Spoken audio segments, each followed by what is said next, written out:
Лиза, Лиз, все в зале. Ты можешь сказать, когда зал полностью готов? Ты можешь сказать, когда зал полностью готов? Тогда скажи. Гости еще собираются, да?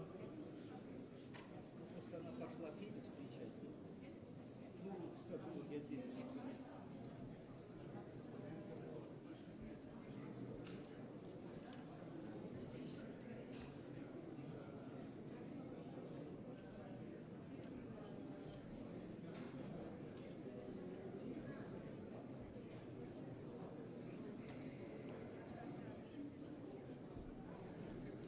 Сергеевич, добрый вечер.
докладываем. Давайте мы докладываем готовность и... Я бы хотел, чтобы вы потихонечку... Да. Еще раз будут эти возможности пообщаться.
Dear participants, please turn your phones into silent mode. Уважаемые участники, просьба ввести ваши телефоны в беззвучный режим.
Уважаемые дамы и господа, дорогие гости, дорогие друзья, участники заседания клуба «Валдай», мы начинаем пленарную сессию 21-го ежегодного заседания Международного дискуссионного клуба «Валдай».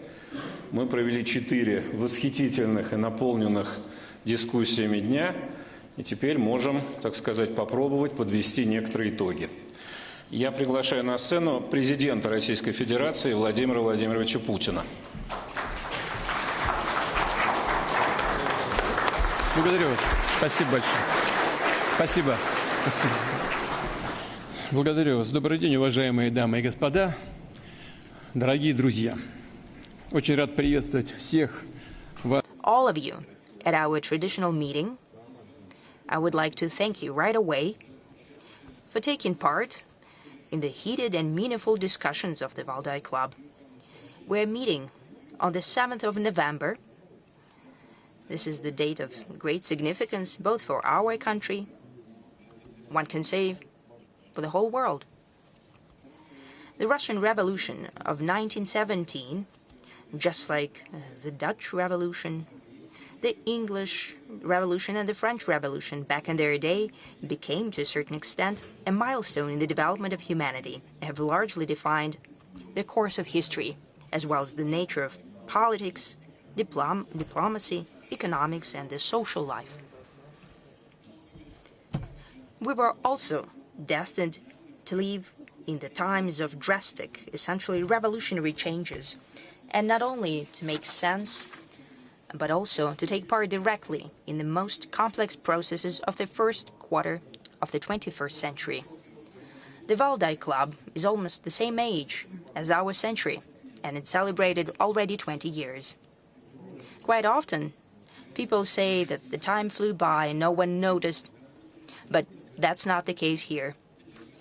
These 2 decades were not just full of crucial and quite often dramatic events of truly historical scale. Before our eyes, a completely novel world order is taking shape, and it's unlike everything that we know from the past. For example, Westphalian system or Yalta system. New powers are emerging. The nations understand more clearly their interests, their self-worth, uniqueness and identity. They're ever more insistent in achieving their goals of development and justice. At the same time, societies are coming across a greater number of new challenges, from breathtaking technological breakthroughs to devastating natural catastrophes, from outrageous social inequity to massive waves of migration and most acute economic crises. Experts are talking about the threats of new regional conflicts and global epidemics, about complex and ambiguous ethical aspects of interaction between the human and the artificial intelligence, on the way traditions and progress combine with each other.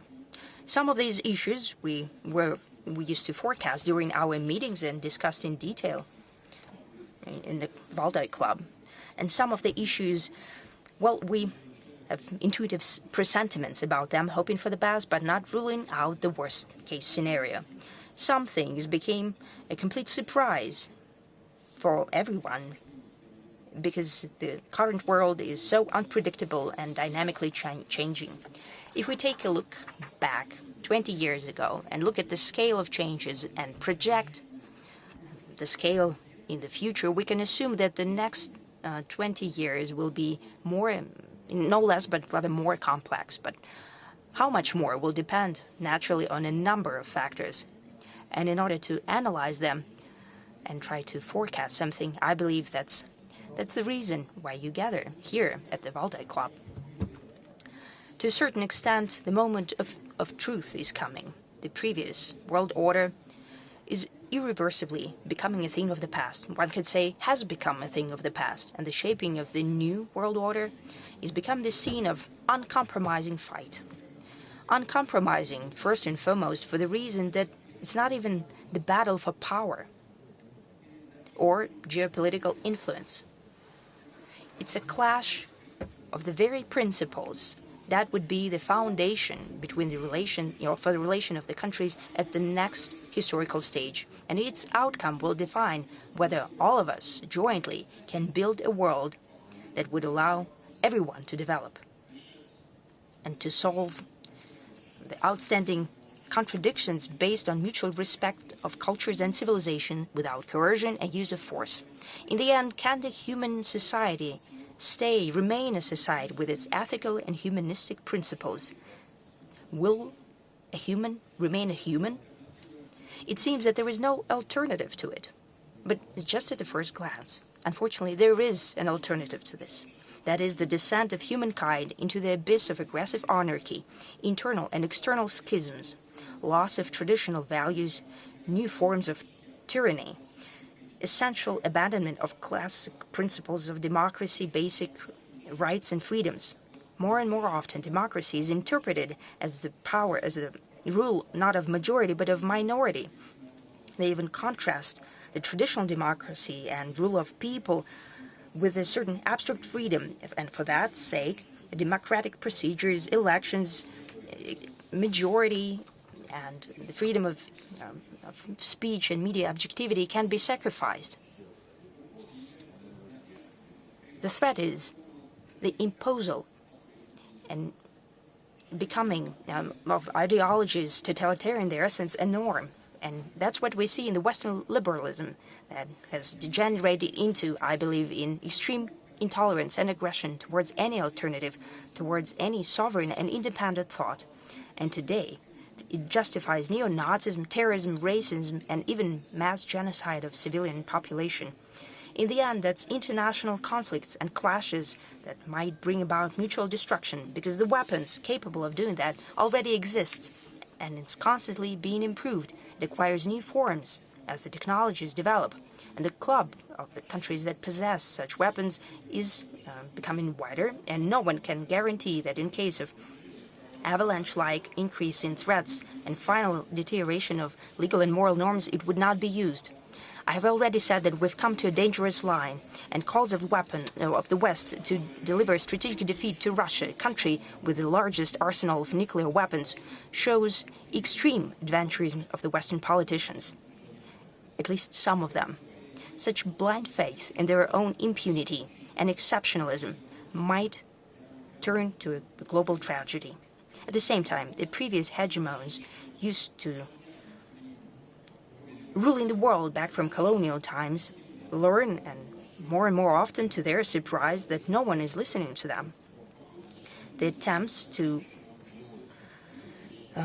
maintain the power slipping away through force only leads to overall instability and great tensions, to casualties and destruction, but the result that they're trying to achieve to maintain their absolute power, such attempts do not ensure success, because the course of history cannot be stopped. Instead of becoming aware of futility of their strive, the objective nature of changes, some of the Western elites are prepared to do everything not to allow for emergence of new international system in line with the interests of the world majority. The policy of the US and their allies in the past years is more and more prominent through the principle, if I can't have it, no one will. If you're not with us, you're against us. Well, this formula is very dangerous, because here and in many countries of the world, there is such a saying that you reap what you sow. The chaos and systemic crisis is already in full swing in those countries that are trying to conduct such a policy. The claims to being exceptional, to being liberal and globalist messiahs, to ideological and military and political monopoly, are depleting those countries more and more that are trying to conduct this policy and pushing the world towards deterioration. It comes in direct contradiction with the true interests of the nations of the US and European countries. I'm sure that sooner or later the West will understand that, because the foundation of its former great achievements was always the pragmatic and sober approach, based on very harsh and at times cynical but rational evaluation of what's happening in their own capacities. And here I'd like to highlight once again, unlike our opponents, Russia does not perceive the Western civilization as an enemy. It does not raise the question, us or them. Who's not with us, he's against us. We never say that. We don't want to pontificate to anyone. We don't want to impose our worldview on anyone. Our position is an open one, and it's the following. The West has accumulated indeed tremendous human, intellectual, cultural, and material resources, thanks to which it can successfully develop, remaining one of the crucial elements of the world system. But it is precisely one of, together with other actively developing countries and states and groups of countries, the notion of hegemony in the new international sphere is off the table. And when Washington and other Western capitals become aware of that and recognize this cold, hard fact, then the process of building of the global system in line with the challenges of the future will finally enter the phase of true constructive building. I hope to God that it will happen as soon as possible. It is in common interest, also in the interest, and first and foremost, in the interest of the West. As of now, everyone who is interested in the creation of a just and viable world have to spend too much effort on overcoming the destructive actions of the West, clinging to their own monopoly. It's apparent that it's happening, and everyone can see that. In the West, in the East, in the South, and everywhere. They're trying to keep their power and monopoly. These are apparent things. These efforts could have been directed with much greater use and result to solving common problems that indeed concern everyone. Demographic problems, social inequality, climate change, food security, healthcare, new technologies. That's what we could think about it. What we all truly need to work on. Today, I will allow myself several philosophical asides, since this is a discussion club. Then I hope that will follow in the vein of the discussions that were happening here before. I have already said that the world is changing drastically and irreversibly. It is unlike the previous version of world order. Due to the combination of parallel coexistence of two seemingly mutually exclusive phenomena, a fast, rapidly growing conflict potential and fragmentation of political, economic, and legal field on the one hand, and the maintaining close interconnectedness of the whole world space on the other hand, it can be perceived as counterintuitive because we're used to the fact that such trends usually follow one another and substitute one another. Century after century, the times of conflict and breaking off ties are replaced by more beneficial periods of cooperation. That is the dynamic of development of history. It seems that it doesn't work today. But let's start to maybe have a bit of a discussion about it. Most acute and principled, emotionally charged conflicts naturally significantly complicate the global development but did not put an end to it. Instead of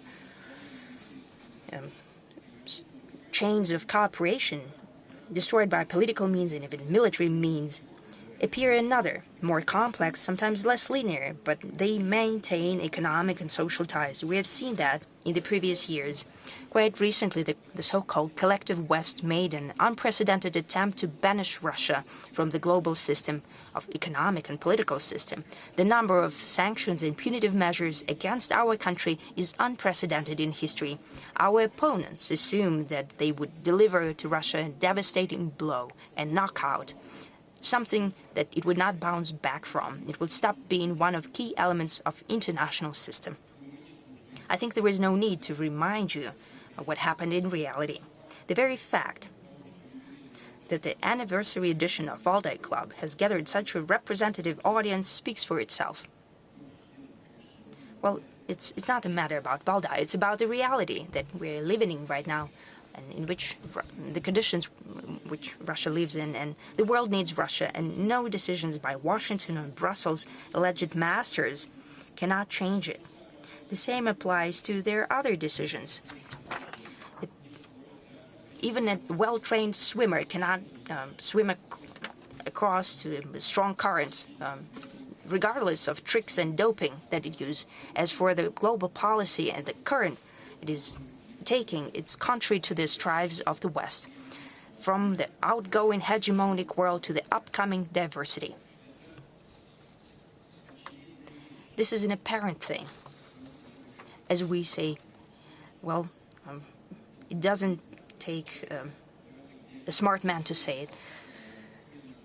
Let's go back to the dialectics of history and change of era of conflict and cooperation. Is indeed the world such that this theory it does not work in practice? Let's take a look at what's happening today at a different angle. What is the essence of the conflict and who's taking part in it? Since the mid-past century, when through joint effort and a tremendous price, it was possible to overcome Nazis and the most nefarious and aggressive ideology that was the fruit of most acute contradictions of the first half of the 20th century. The humanity was faced with a task to avoid the repetition of such phenomenon and the world wars. Despite all zigzags and local skirmishes, the overall direction was defined back then. That is, the radical rejection of all forms of racism, dismantling of the classical colonial system, and expansion of the number of fully fledged members of international politics. The demand for openness and democratization of the international system, it was apparent. The fast development of different countries and regions, emergence of new technological and socio-economic approaches aimed at expansion of capacity for development and improved life standards. Naturally, just like any historic process, that led to emergence of a clash of interest, but overall strive towards harmonization of development of all aspects of this phenomenon was readily apparent. Our country, back in the day it was the Soviet Union, made a tremendous contribution to the strengthening of this trend. The USSR was helping the states liberated from colonial or neo-colonial dependence, be that Africa, Southeast Asia, Middle East or Latin America.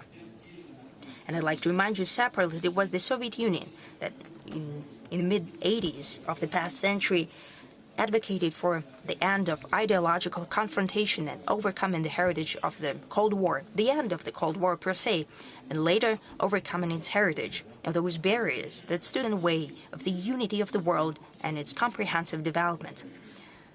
Yes, we have a complex attitude to that period, considering what it has come to, the policy of the then political leadership of the country. We still have to manage some of the tragic consequences of those times, but the very sentiment, I'd like to highlight the sentiment, though possibly too idealistic, coming from our leadership and our nation, at times naive, as we can see today, without doubt was dictated by the genuine desire for peace and comprehensive benefit. That is historically typical for the nature of our nation and its traditions and systems of spiritual and moral values. Why did such commitments lead to an opposite result? That's the question. Well, we know the answer. I've mentioned it many times before, this way or another, because the other side of ideological standoff perceived what was happening in history not as a chance to rebuild the world with a new just basis and principles, but as their own triumph, as a surrender of our country to the West. And that means they perceived it as an opportunity to use the right of the victor and to establish their complete domination. I spoke about it at times. I will just give you an aside without giving the names. But at the end of the 90s, one of the political figures of the U.S. said back at the time, now we'll treat Russia not as a defeated opponent, but as a blunt instrument in our hands. That was their idea, their notion. They didn't have the width of vision or overall manners. They didn't understand what was happening. They didn't understand Russia. The way the West falsely and to their own benefit interpreted what it believed to be the outcome of the Cold War, the way it started to retailor the world for itself, its brazen and unchecked geopolitical greed. These are the true reasons for conflicts of our historical era, starting with the tragedy of Yugoslavia, Iraq, Libya, today of Ukraine and the Middle East. The Western some of the Western elites believed that the monopoly that emerged, their monopoly, the moment of unipolarity in ideological, economic, political, and even, to a certain extent, military and strategic sense, is the actual point of destination, the end of it. Stop for a moment, and it is beautiful. As they conceitedly said back then, it was the end of history. It is unnecessary to explain in this audience how myopic and false this notion was. The history did not come to an end. On the contrary, it entered a new phase. It's not about the fact that some nefarious enemies, competitors, saboteurs stood in the way of the West in establishing their system of global power. Let's speak frankly, after the USSR disappeared and the model of Soviet socialist alternative disappeared as well, many in the world first believed that the monopoly system is here to stay, almost forever. And they just need to adjust to it. But it started to crumble on its own under the weight of ambition and avarice of the Western elites. And when they saw that even within that system that they have tailored to their own needs, after the Second World War, naturally, we have to admit it, the victors created the Yalta system for their own needs, and after the Cold War, the alleged victors in the Cold War started to tailor the world for themselves, adjusting the Yalta system. That's the issue. The system that they created by their own hand is now successfully being used by others. There are now new leaders within that system. Naturally, they started to correct and tweak the system that they have created for their own good, and they started to violate the very rules that they spoke about yesterday. They started to change the rules set by themselves. So what kind of conflict do we see today? I'm convinced that it's not the conflict of everyone against everyone, caused by the violation of certain rules that we have been quite often told about from the West. Not at all. We see the conflict between the overwhelming population of the planet that wants to live and develop in an interconnected world of tremendous number of opportunities, and the global minority concerned by one thing, as I have already said, maintaining their domination. And to that end, it's prepared to destroy the achievements that became the result of long-term development towards a comprehensive global system. But nothing will come of it, as we can see. Nothing doing. At the same time, the West itself is hypocritically trying to convince all of us that what's at stake is everything that humanity achieved after the Second World War. Nothing of the sort. I've just said it.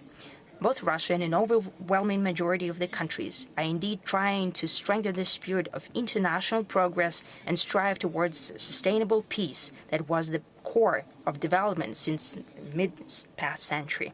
At stake is the very different thing, the monopoly of the West that emerged after the dismantling of the Soviet Union, that was acquired for a time during the end of the 20th century. Yet again, I like to highlight, and everyone present here understand that any monopoly, as we know from history, comes to an end sooner or later. There could be no illusions here. A monopoly is a bad thing, even for the monopolists themselves. The policy of the elites of the collective West, of a powerful but rather a limited club, as for the number of participants, is not looking forward, not aimed towards constructive building, but it's looking backwards, trying to maintain advantage. Any sports fan, not even talking about professionals in sports, in hockey, in all types of martial arts, they know that trying to simply maintain the advantage is always a losing game. Going back to the dialectics of history, we can say that parallel existence of conflict potential and the strive towards harmony is naturally unsustainable. The contradiction of the era sooner or later will come to a head through synthesis and a transition to a new quality.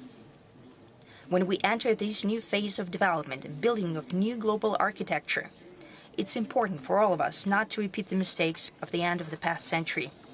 As I have said before, back then, West tried to impose on everyone there, I think, a deeply amoral model of exiting the Cold War, wrought with new conflicts.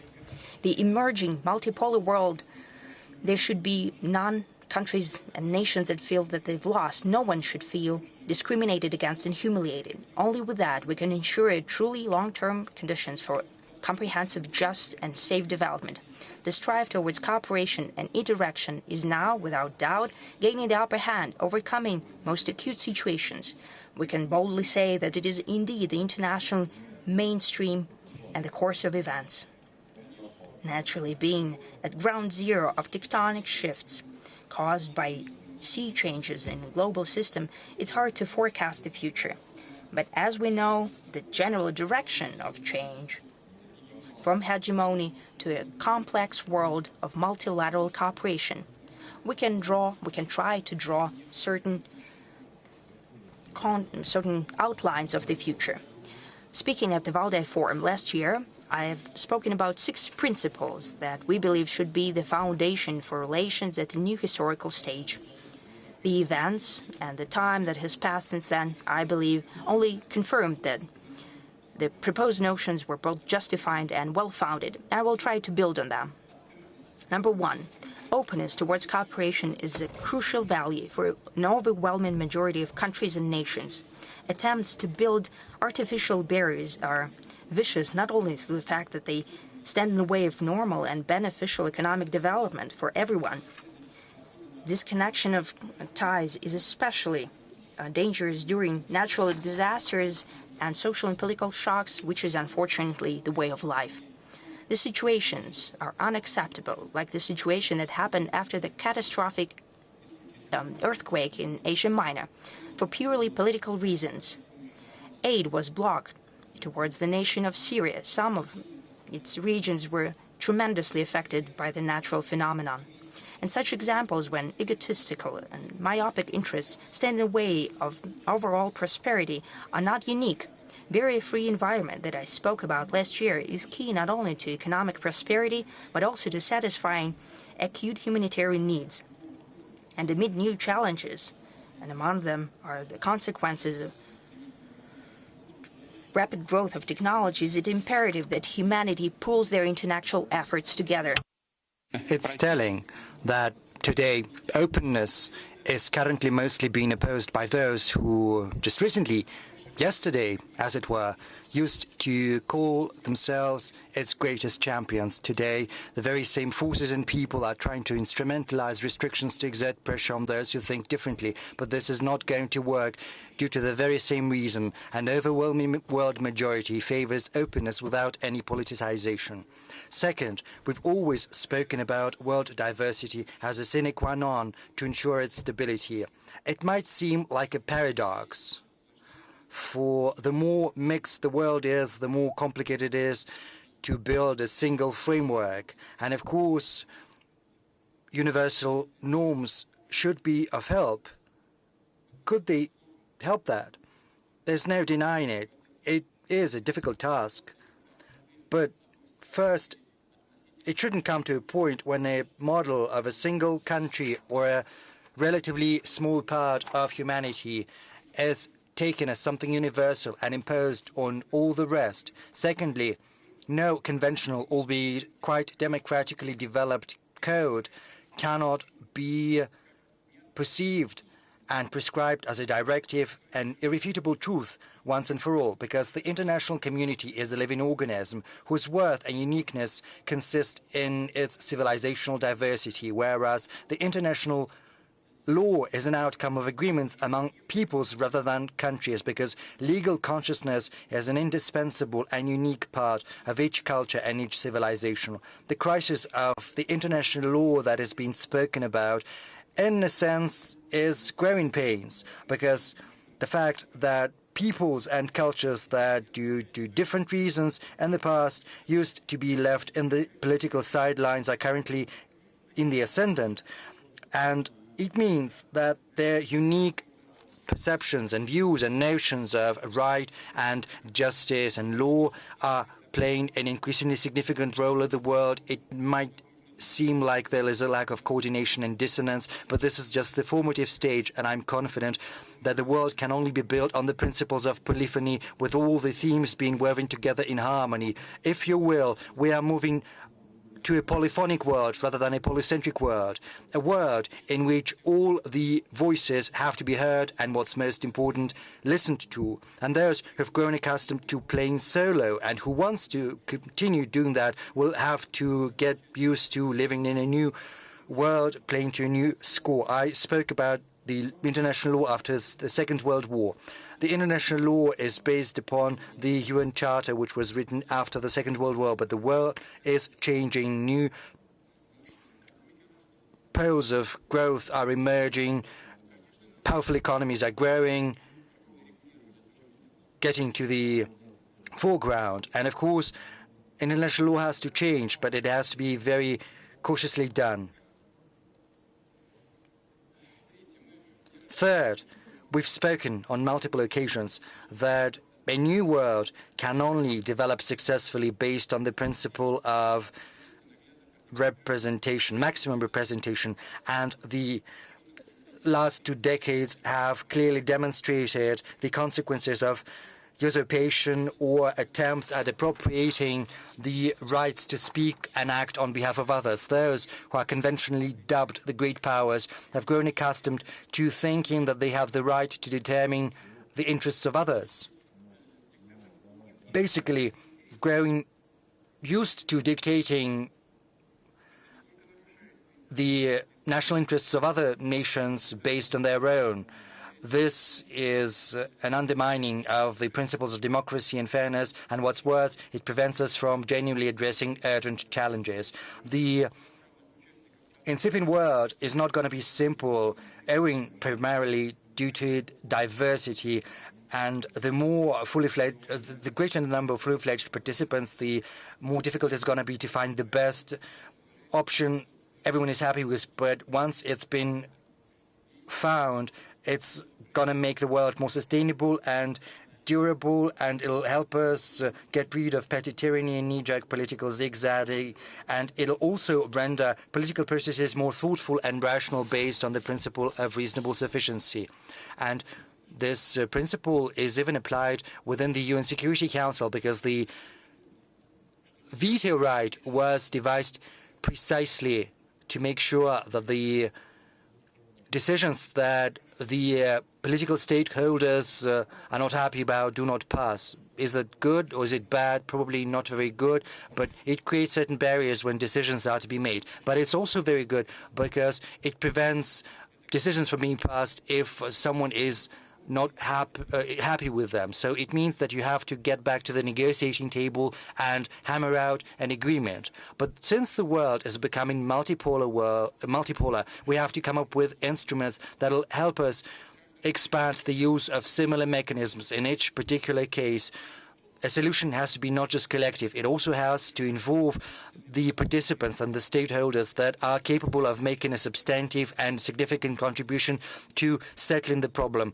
This involves primarily those who are interested in a positive outcome, because their future security and hence prosperity depend on that. There are numerous examples of cases when complex, though solvable, disagreements between neighboring nations and peoples degenerated into intransigent, chronic conflicts due to the scheming and brazen interference of external forces who basically do not care much about what's going to happen to the parties to the conflict, how much blood is going to be spilled, how many lives are going to be claimed. They are simply, those external forces are guided by their own selfish interests without assuming any responsibility. I also believe that regional organizations are going to play a very important role, because however difficult the relations between neighboring countries, they are always brought together by a common interest in stability and security. Compromises are vital to achieve the best conditions for their own development. Next, a key principle is universal security for everyone without exception, because the security of ones cannot be assured at the expense of the security of others. I'm not saying anything new. It's all in the OSCE documents, and it has to be observed. The bloc-based approach has been bequeathed to us from the colonial times and the Cold War, and it runs counter against the new international system, which is flexible and open. In the world today, only one bloc remains that is brought together by obedience and rigid ideological dogmas, and that is the North Atlantic Treaty Organization. And it continues its expansion to the east of Europe, all while trying to project its approaches to other spaces across the world, which is a violation of its founding documents. And this is a blatant anachronism. On many occasions, we've spoken about the destructive role that NATO continued to play, especially after the disintegration of the Soviet Union and the Warsaw Treaty Organization, when seemingly the alliance had lost its formal raison d'etre, which had been declared before.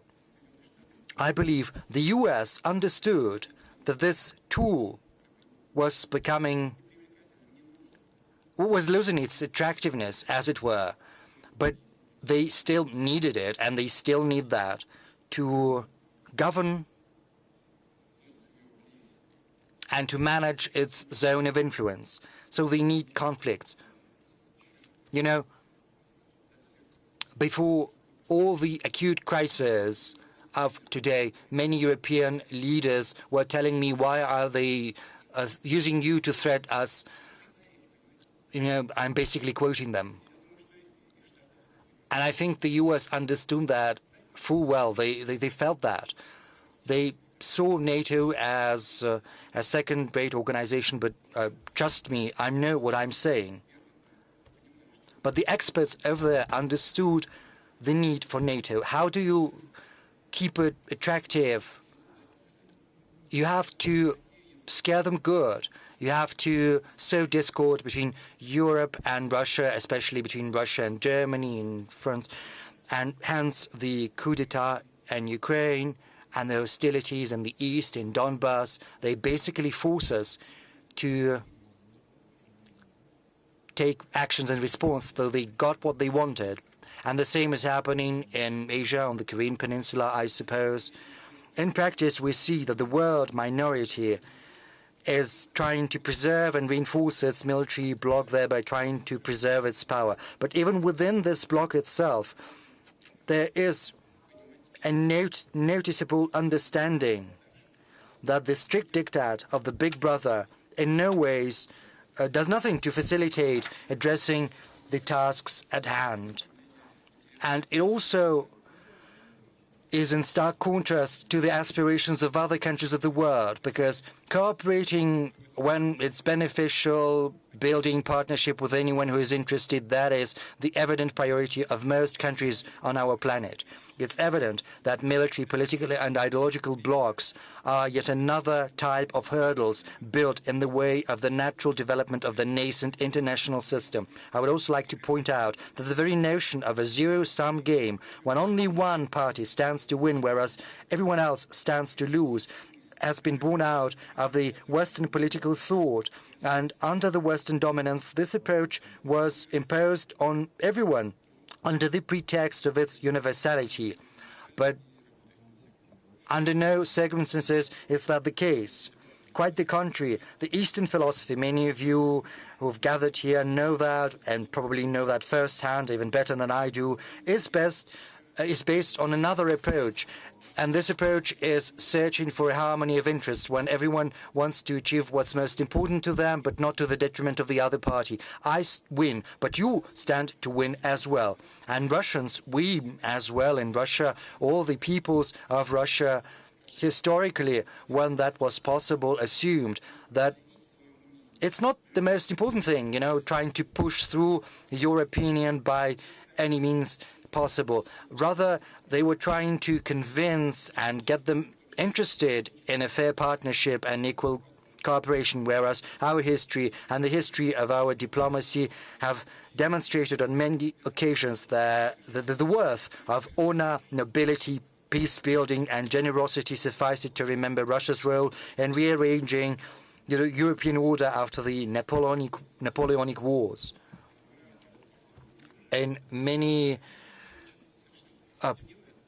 views, it's seen as trying to keep monarchies in power, but I'm not talking about the specifics. I'm talking about the general trends.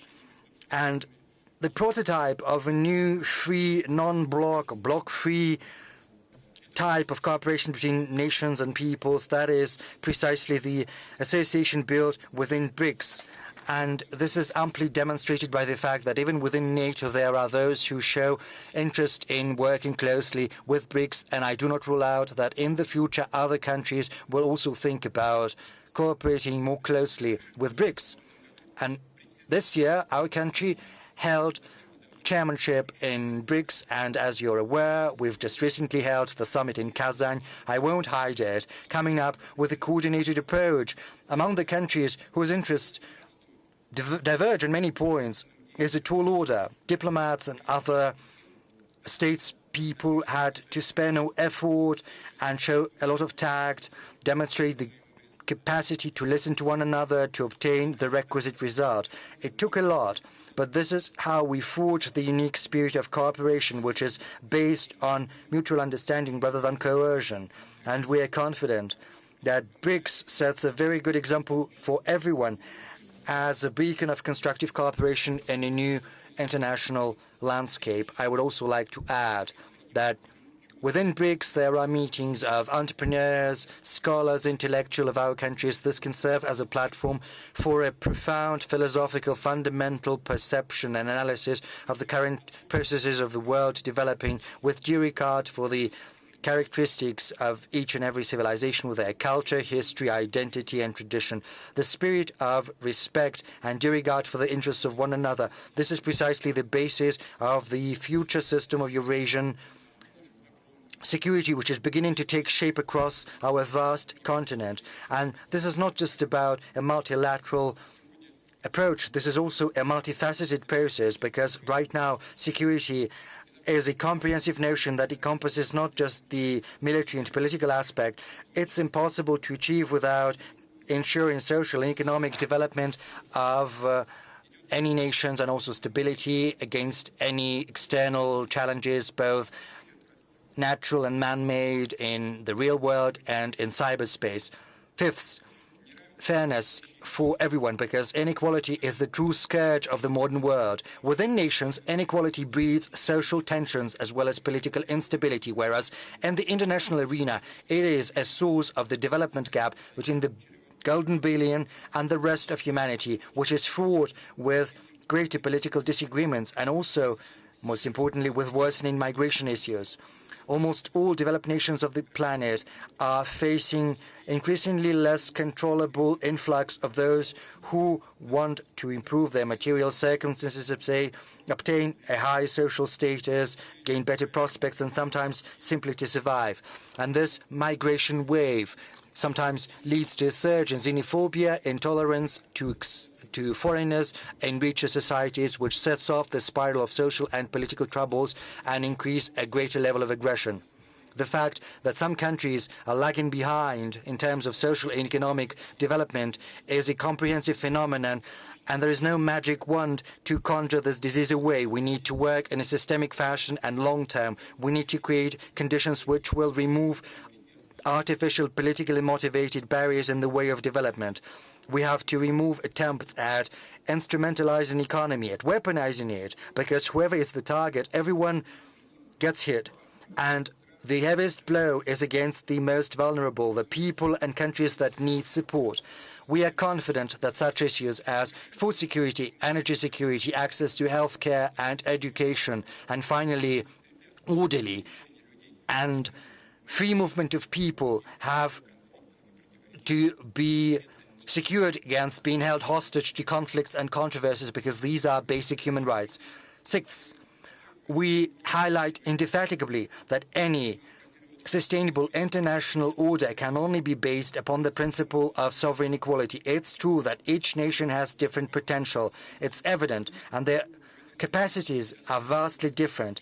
That often gives rise to the notion that full equality is impossible, it's a utopia, it's illusory, but the characteristic of the modern world, which is so integrated and well connected, is that countries that are not the most powerful or the biggest one sometimes can punch far above their weight, at least due to the fact that they are capable of being more rational and targeted in the use of their human intellectual, natural and environmental potential. They're agile and flexible in addressing complex tasks. They set the bar high in quality of life, in ethics, governance efficiency, in building the opportunity for self-fulfillment of each and every person, in building a very favorable psychological atmosphere in society which is favorable to the development of science, entrepreneurship, arts, creativity, tapping the talents of young people.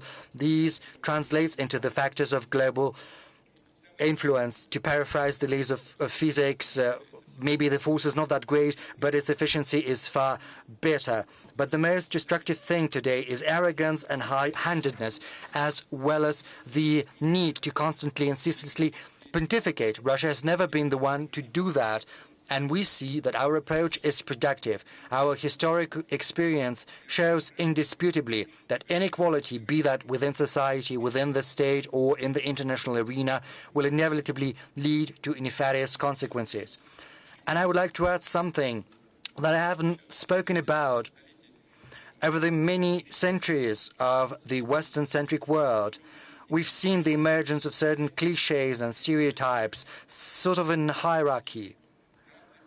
Allegedly, there is the developed world, progressive humanity, a certain universal civilization that everyone is supposed to aspire to, whereas there are also backward, uncivilized peoples, basically barbarians, and their only mission is to listen unquestioningly to what they're being told and to act at the behest of those who allegedly stand higher than they do on this civilizational ladder. Obviously, this is a cover for a brazen colonial approach aimed at exploiting the world majority. But the thing is, this is a basically racist ideology that has taken root in the consciousness of many people. And this is also a very serious mental hurdle in the way of universal harmonious development. The world today abhors haughtiness, but it doesn't tolerate deafness towards the uniqueness of others. In order to build normal relations, you've got to listen to your interlocutor. You have to understand their logic and cultural background rather than trying to project on them what you think about them, your own notions. Otherwise, your communication is going to be a dialogue of the deaf, labeling and also exchange of stereotypes. You know, we know about unique cultures of different nations. On the surface, everything looks decent, you know, music, the folklore. They've been elevated, but essentially the economic and security policy remains the same. Neo-colonial in its essence. Just look at how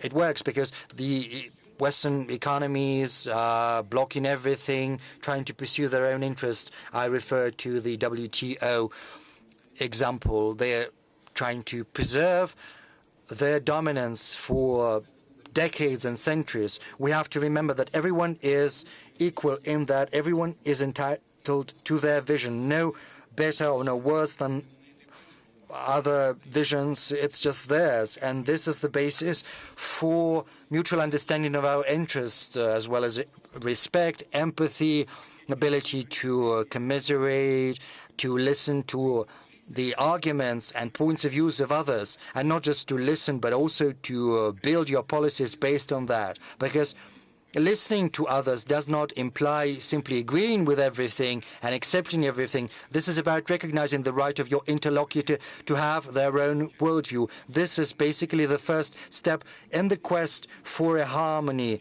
in your worldviews, because we have to learn to see diversity and differences as something precious and a source of opportunities rather than conflicts. And this is also about the dialectics of history. We understand you and eye that the era of drastic transformations will lead to inevitable clashes of interests and shocks.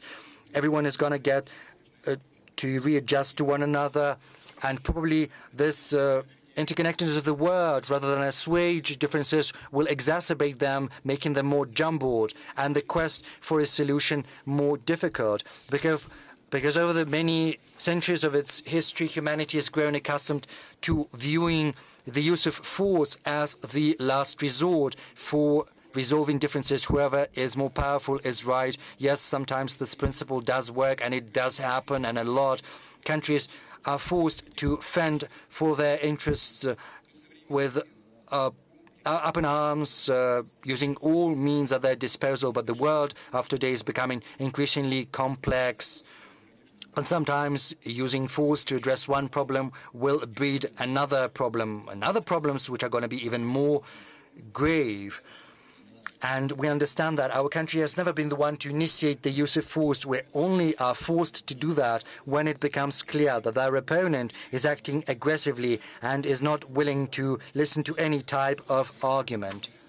And whenever necessary, we will take any measure we need to and have to do to protect Russia and our citizens, and we will always achieve our goals. The world is absolutely non-linear and inherently heterogeneous. We've always understood that. You know, I was not going to take the trip down memory lane, but I remember very well back in 1999 when I stood at the helm of the government and then I went on to become the head of state. You know, there was something we were facing back then. I think the Russian citizens and the experts who are present here remember that very well as well. We remember the forces behind the terrorists in the Northern Caucasus. We know where from and in what size they were getting money and weapons, moral, political, and ideological support. You know, sometimes it's laughable, but also very sad to remember those developments because, you know, Al-Qaeda, it's bad, but when it's fighting against you, then it's all right. And all of that breeds conflict. Back then, we fixed a goal for ourselves to use all the time we have to spare no effort to preserve our country. And it served the interests of all the peoples of Russia, despite the dire economic straits after the 1998 crisis and the armed forces falling into disrepair. We've managed to rise together and repel the attack of the terrorists and went on to rout them. Why did I choose to remind you of that? Because right now there are those who've once again come up with the notion that the world without Russia is going to be better off. And they wanted to destroy what was left after the disintegration of the Soviet Union. And right now there are those who think that the world is going to be more obedient, is going to be easier to control without Russia. But on multiple occasions, Russia stopped those who sought world domination, whoever that was. And we're going to do that. And the world is not going to be better. And those who do not understand that they have to realize that it's only be more difficult. And our opponents are still coming up with new instruments to get rid of us. Right now, they're trying to instrumentalize Ukraine and Ukrainians as such a tool. They are cynically training Ukrainians against Russians, basically turning Ukrainians into cannon fodder. And all of that is accompanied by conversations about a European choice. What kind of choice is that? We don't need that, for sure. We will protect ourselves and our citizens. Let no one labor under any illusion to that end. But of course, this is not the end of Russia's world role, dramatic as it may sound, but Russia's very existence is the guarantee that the world is going to preserve its diverse colors, stability, and complexity. This is also a safeguard of successful development, and this is not me who is saying that, because our friends from across the world are telling me that. I'm simply repeating them. I would like to reiterate that we're not trying to impose anything on anyone. We're not going to do that We don't need that. We are guided by our values, interests, and notions of what is right that have deep roots in our identity, history, and culture. And we're certainly always open to a constructive dialogue with everyone, because whoever has respect for their own culture and tradition will certainly have the same type of respect for other cultures and traditions, whereas those who are trying to make others behave in an improper manner will inevitably trample their own roots, their civilization and culture. And to a certain extent, this is what we're witnessing today. Today, Russia is fighting for its freedom, for its sovereignty and rights. Without exaggeration, I'm saying that because during the previous decades, on the surface, everything looked so decent because, you know, G7 was turned into G8. Thank you. We were invited. But you know what was truly happening? Because I saw that firsthand. Say, you come to the G8, and it becomes clear from the outset that before the G8, the G7 had a separate meeting, and they had some separate conversations, and they had discussed Russia, and then they invite Russia to talk with them. You look at all of this with a smile. That is how I looked at it. But in practice, you know, it is a great picture, a great image, the hugs and, you know, patting on the shoulder. But in practice, they are continuing to move forward on the offensive. You know, the most flagrant example is the expansion of NATO to the east. They had promised they were not going to do that, but it was happening, and the same was happening in the Caucasus, and also it was happening with regard to the ABM system. So on any key issue, they didn't care one bit about our opinion. We saw this creeping intervention, which, without any exaggeration, was aimed at demeaning our country and, at best, at destroying our country from within and from outside. You see what they did to Ukraine. They intervened basically with their bases. In 2008, the Bucharest decision was made to open the doors to Georgia and Ukraine. Where did that come from?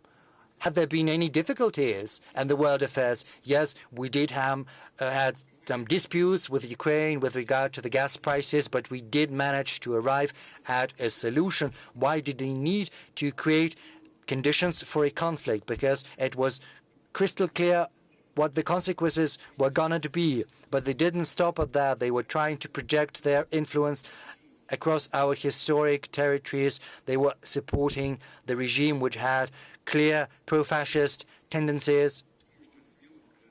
So it wouldn't be an exaggeration to say that and to repeat that. We are not simply fighting for our own freedom and our sovereignty and our rights. We are also fighting for universal rights and freedoms. We are fighting for the chance for every country to develop on the basis of sovereign equality. And this is the mission of our country. And everyone needs to understand there's no use trying to exert pressure on us. But as for coming to an agreement with due regard for the mutual legitimate interests of one another, this is something we've always been ready for, and this is what we've been asking all participants of the international community to do. And if that happens, then the future participants of the Valdai Club, which are still school children, students, PhD candidates, young scholars and novice experts, in 20 years or so, on the eve of the centenary of the UN, will probably talk about something more optimistic and life-reassuring than the subjects we have to broach today. Thank you very much for your attention.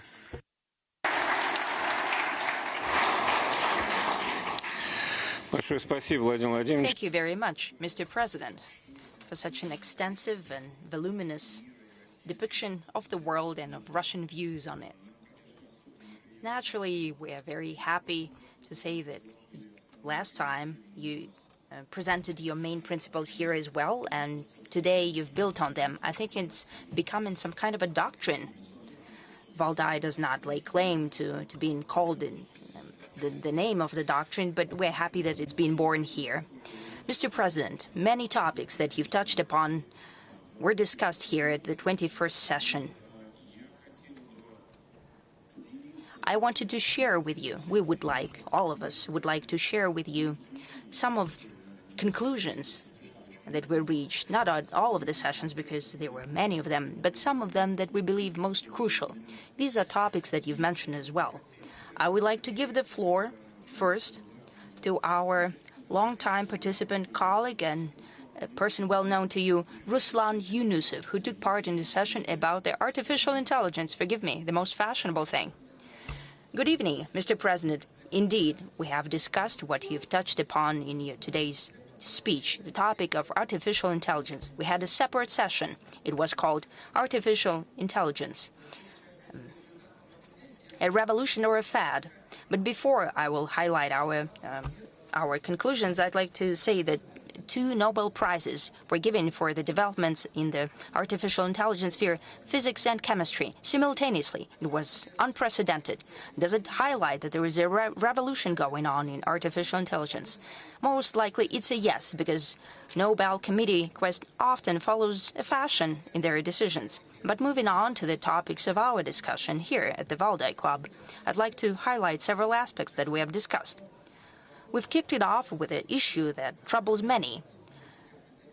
Will the artificial intelligence substitute a human or not, especially in the spheres where one needs creativity, for example, science and art? What do we see in science today? Is indeed the artificial intelligence part of the process? Yes, many achievements have been reached due to artificial intelligence. Still, we see that there is no substitution of human in the scientific process. More likely, the progress is speeding up, but the well-qualified young people are much more needed than before, so we don't see a risk there. We have also discussed economics through the prism of artificial intelligence. During the COVID times in 2020, we believe that the exit out of the global recessions will be done mainly through such driver as artificial intelligence. Did the forecast come to life?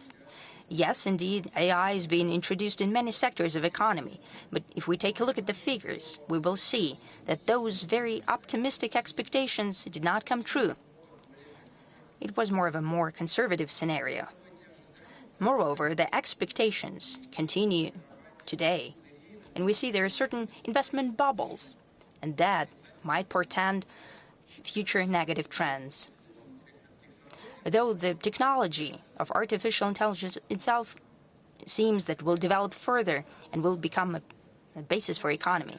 We've also discussed security. Today, we have to say that terrorist organizations are using the AI during recruitment of new members or in wider propaganda sense. Fake news videos are today a standard tool for such groups. On the other hand, AI is used as well as to counter extremism and terrorism. The AI might find such extremist elements in society. And those who have doubts, for example, may be also convinced by AI, so they don't radicalize themselves. When we were looking to balance, are there more pluses than minuses? It seems that there are more positive things in terms of security and AI, and we hope that this balance will be leaning towards the positive. Naturally, here at the Valdai, we cannot help but discuss the political aspects of AI. And we saw some research where the researchers used the main generative models of AI, and they used it for testing for political views. And it seems that AI is not neutral politically. It's not politically neutral. It has tremendous bias towards left liberalism. It has largely to do with the views of their creators. And in the past few years, we see that the learning of AI is being done through synthetic data rather than real-life data, and that also makes the views of such models more radical. In the coming next years will receive the first university alumni that have used AI during their studies. Before, we're looking at different theses, and the students were looking at primary sources, they analyzed them and presented it. Now you can use the AI for it. It is clear that the quality of learning is decreasing, but much more nefarious is this an indirect impact of AI, which shapes their worldview and incepts them with ideology, which is now being shaped in Russia, from over the ocean and abroad. As a conclusion, we see that we need to strengthen control and regulation of the AI. At the same time, if we follow the prohibitive measures, I don't think that will give the necessary result. We'd rather need to support the domestic technologies of AI. Good thing that we have tremendous achievements in there, and we need to motivate this progress further. I think that will be the basis for technological sovereignty in this sphere. We'd like to highlight that Russia is one of 3 countries in the world which have the full stack of IT technologies. Indeed, that is the basis for sovereignty. And as a wrap-up for my presentation, I can say that our foreign guests noted that some countries already have limitations in place or even full bans on the use of AI.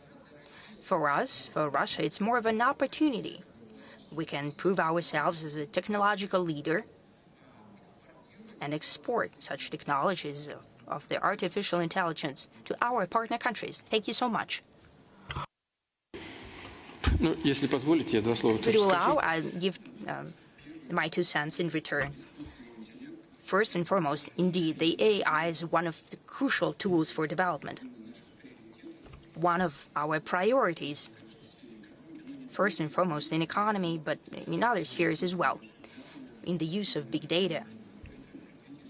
Indeed, that is the development of the artificial intelligence.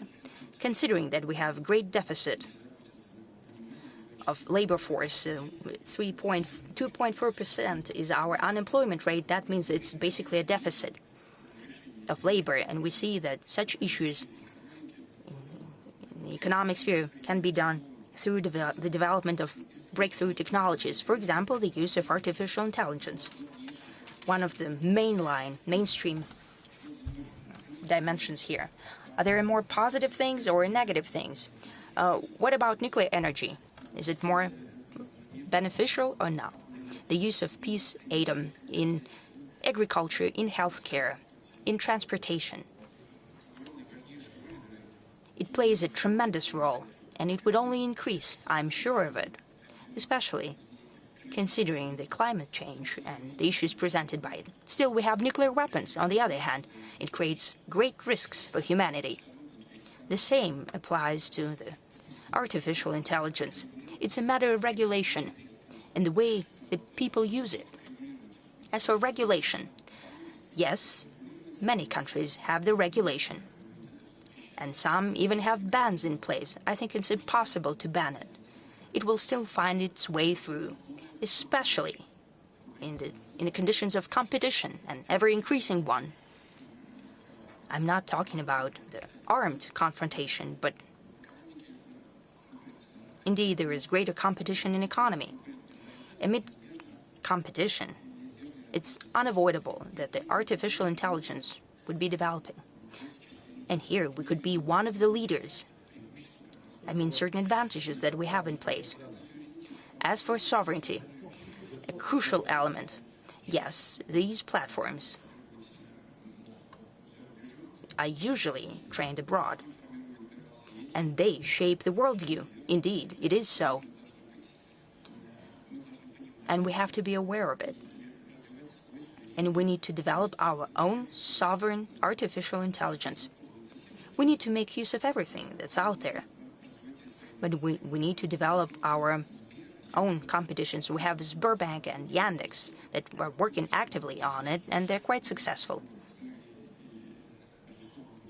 Naturally, we'll do all of it, without doubt.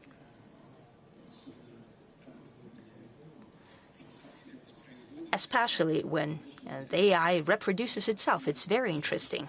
and very promising. There are certain threats as well. We need to see them, to be fully aware of them, and to build our work accordingly.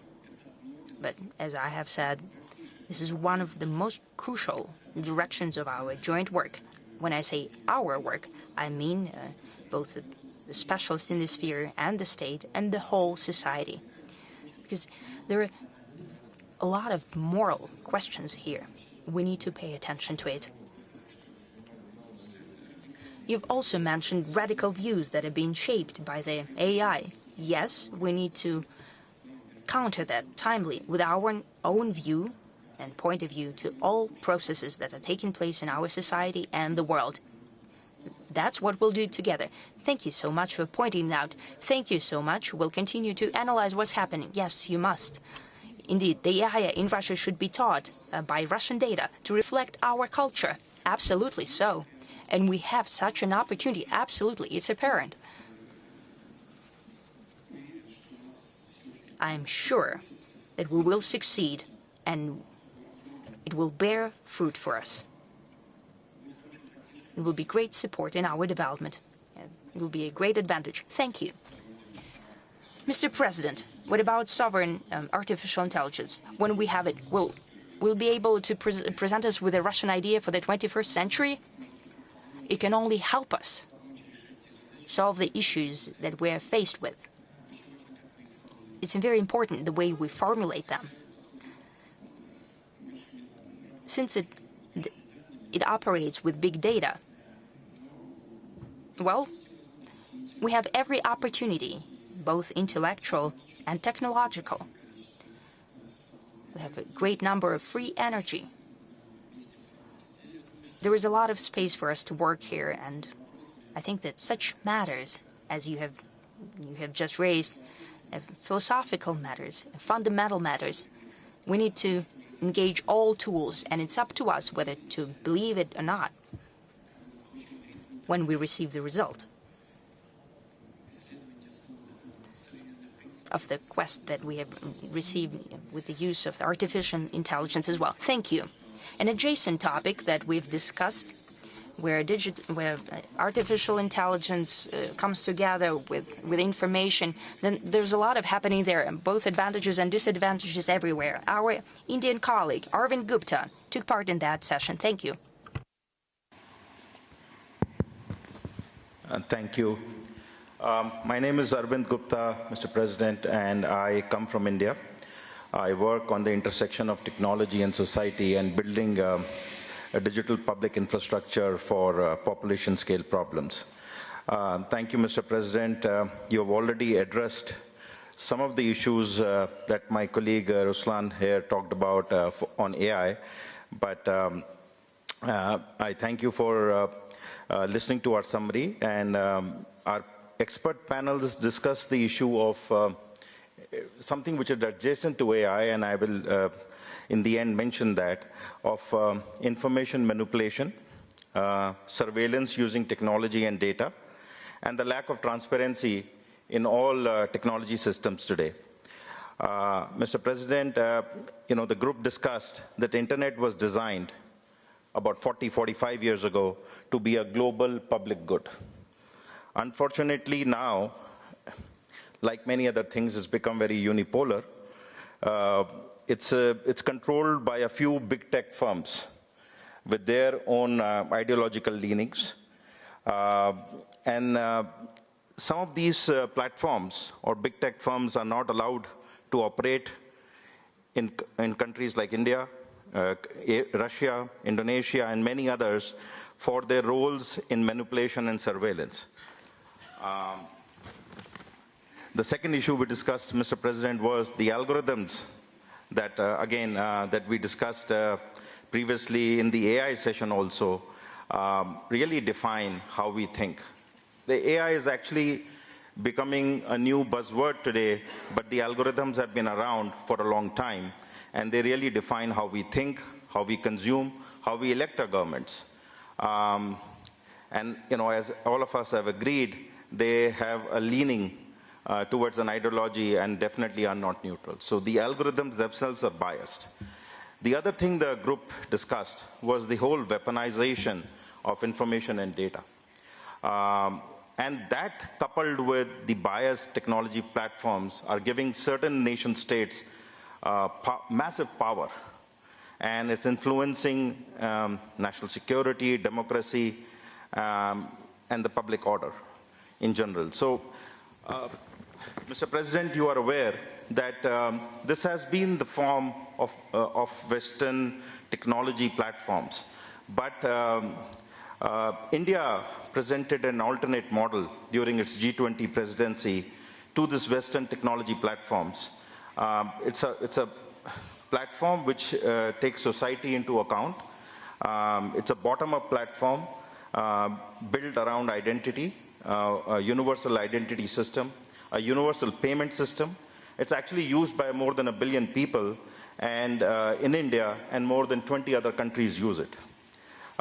This is to present that how India has created a different vision for technology from the Western vision that exists today. Mr. President, I must commend Russia for succeeding making the Mir platform very successful in Russia in a very, very strong time, and that also shows the power of technological sovereignty that was just mentioned, that it can be done if the desire is there. Mr. President, the issue that you just discussed, I progress with this biasness of technology and technology platforms and the non-neutral nature with what is coming head-on to us, the artificial intelligence era. Given that we let a few big companies control the internet, how do we ensure that that our culture, our society, our national interests are going to be protected in this whole era of artificial intelligence? What kind of guardrails do we need to build from the start to have fair and responsible AI? How do we ensure that, that like-minded states work together for non-weaponization of AI, for non-weaponization of artificial intelligence? And lastly, Mr. President, we would like to hear from you, how do we build trust in the information that we see in news and technology at large? And that was one of the most defining things that the group debated, and look forward to hearing from you. Thank you very much.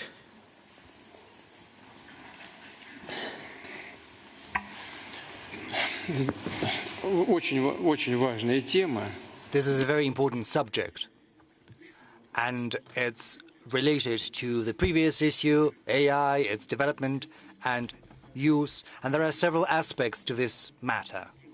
To start with, the use of the internet should certainly be founded upon sovereign algorithms. This is something we have to aspire to. Secondly,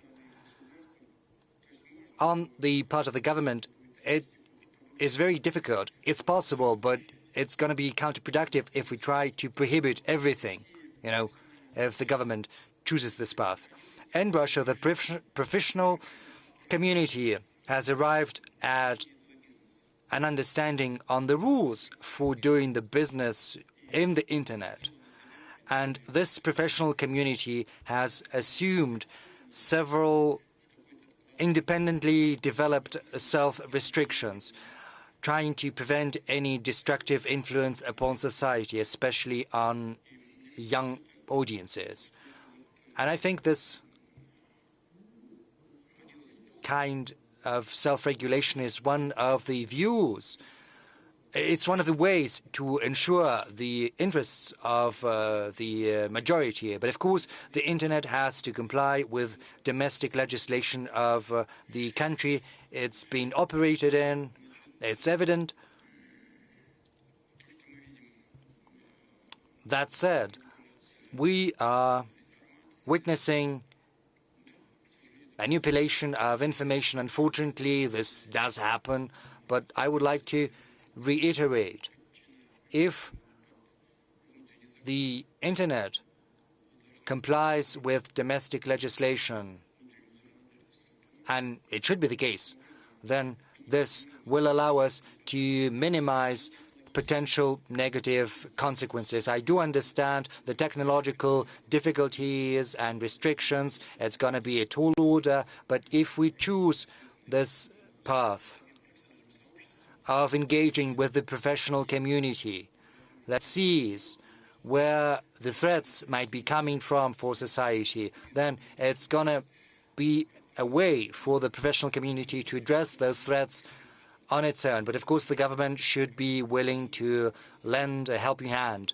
For such countries as Russia and India, this is a task that can be addressed. We have very good, top-notch specialists and experts. We've got very good schools of mathematics. We've got people who have proven to be leaders in this field. Well, even if their companies are not yet leaders, they themselves, as experts, have raised to prominence in the field. So we've got everything we need, especially in such countries as India and Russia. Now, as for the Mir payment system that you have mentioned, to an extent, it's been a success, it's working, it's functioning. It could function even better, and it could be expanded if there had been no artificial barriers put in the way. But even though these barriers are being built, Mir payment system is developing, and we're going to replicate this success. The issue of the internet, it has become a permanent fixture of our discussions. You said that the internet was created as a public good to serve the benefit of humanity. Well, of course, it was built for other purposes in the very beginning, but at a certain point in time, its goals changed.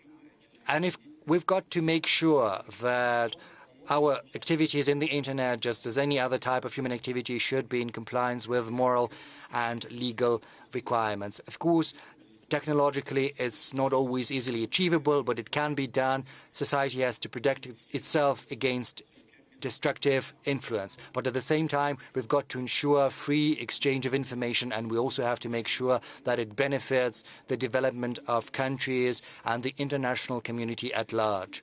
And we in Russia are going to pursue this path. I know India follows suit, and we're going to work together on this subject. And thank you for paying so much attention to this issue. But of course, it's impossible to overlook this matter or not to work on that. So I wish you every success.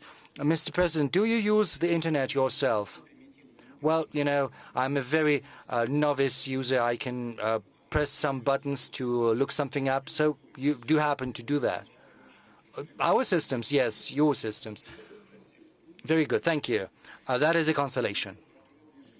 We have spoken in detail about the environment, the state of world affairs in terms of climate, and so on and so forth. I would like to give the floor to a good friend of ours, Mr. Rasidan Makaraj from South Africa. He's going to speak on the subject.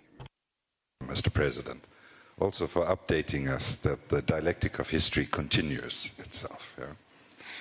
Environmental problems, as you mentioned as well, cannot be solved separately from redressing global inequality problems. The World Meteorological Organization, the international weather body, recently noted that human-caused climate change has resulted in widespread and rapid changes in the atmosphere, ocean, cryosphere, and biosphere. The year 2023 was the warmest on record by a large margin, with widespread extreme weather. This trend continued into the first half of 24 and continues. According to the WMO, the science is clear. We are far off track from achieving vital climate goals.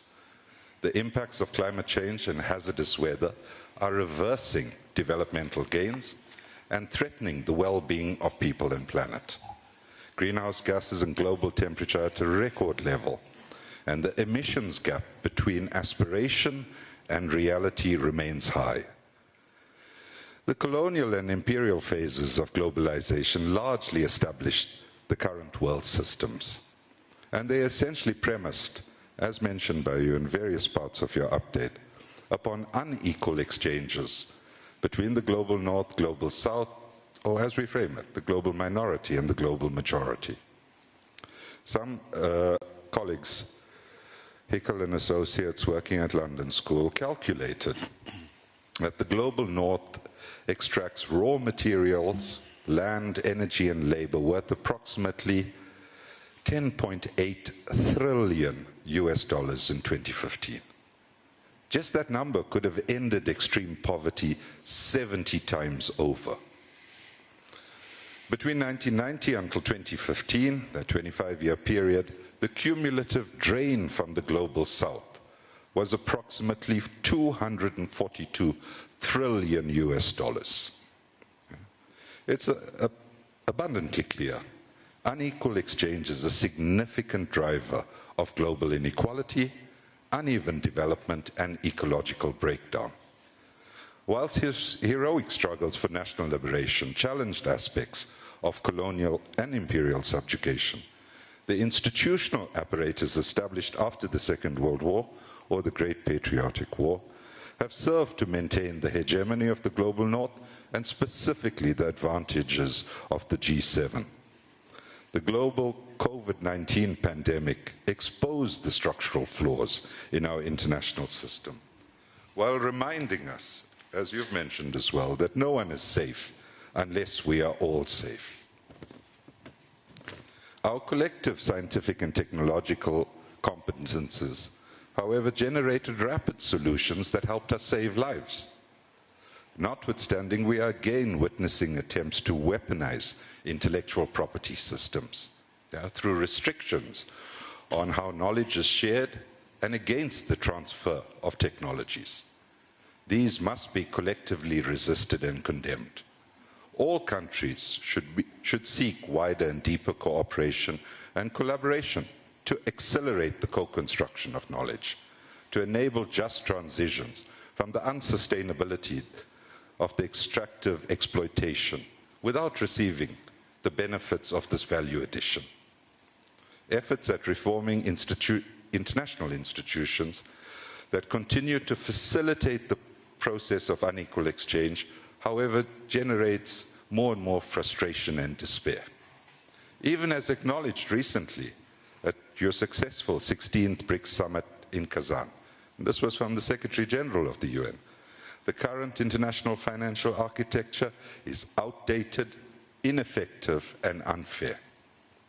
This was echoed even recently from just to the west of us in a global policy forum in Germany, which determined that these institutions have failed in their mission to prevent and mitigate crisis and to mobilize sufficient financing for internationally agreed development goals.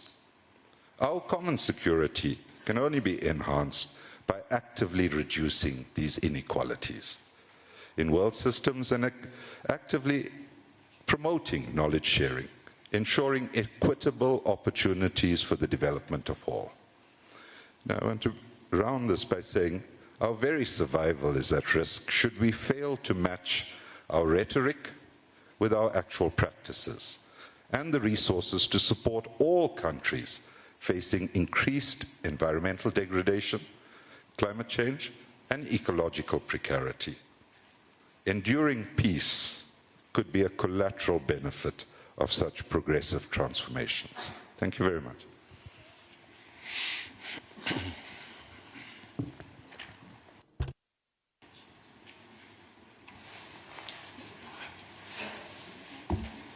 Конечно, то, чем вы занимались. Certainly, the subjects that you have broached in the course of your discussions with your colleagues here at the Valdai Club are one of the main avenues for research for the whole humanity. I'm not going into detail right now, nor am I going to discuss what is happening and the reasons for that. Well, yes, we understand that there is a global warming. We're not going to discuss whether that is happening due to anthropogenic activities, or maybe there are other influences coming from space, maybe there are some cycles in the history of Earth. But the evidence for climate change is there. Climate change is happening. And it would be wrong not to do anything. We in Russia know full well that this is happening because in Russia the warming is happening at a faster pace than anywhere across the world. Over the last 15 years, we have registered a 0.5 degree increase. Across Russia and in the Arctic, it's been 0.7 degrees. And, 60% of our territory has permafrost. So it has practical implications for us because we have cities and towns and settlements and the permafrost, and there are productive capacities deployed over there. So this warming is going to have serious implications for us. So we're well aware of what is happening. Incidentally, we've got one of the greenest energy mixes across the world. 40% of our energy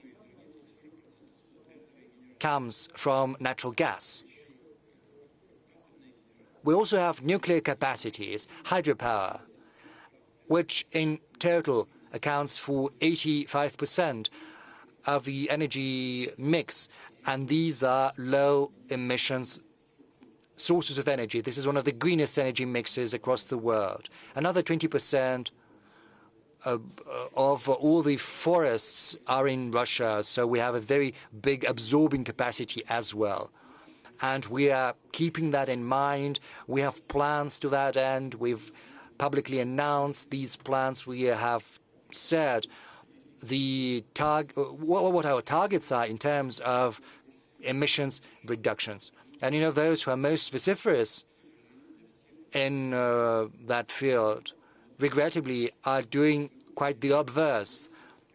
To cite an example, the coal-based generation in Europe has grown. Just recently, everyone in Europe was saying that coal should be phased out, but quite the contrary. Rather than shutting that down, they have got back to coal generation. Paradoxical as it may seem, it's a fact.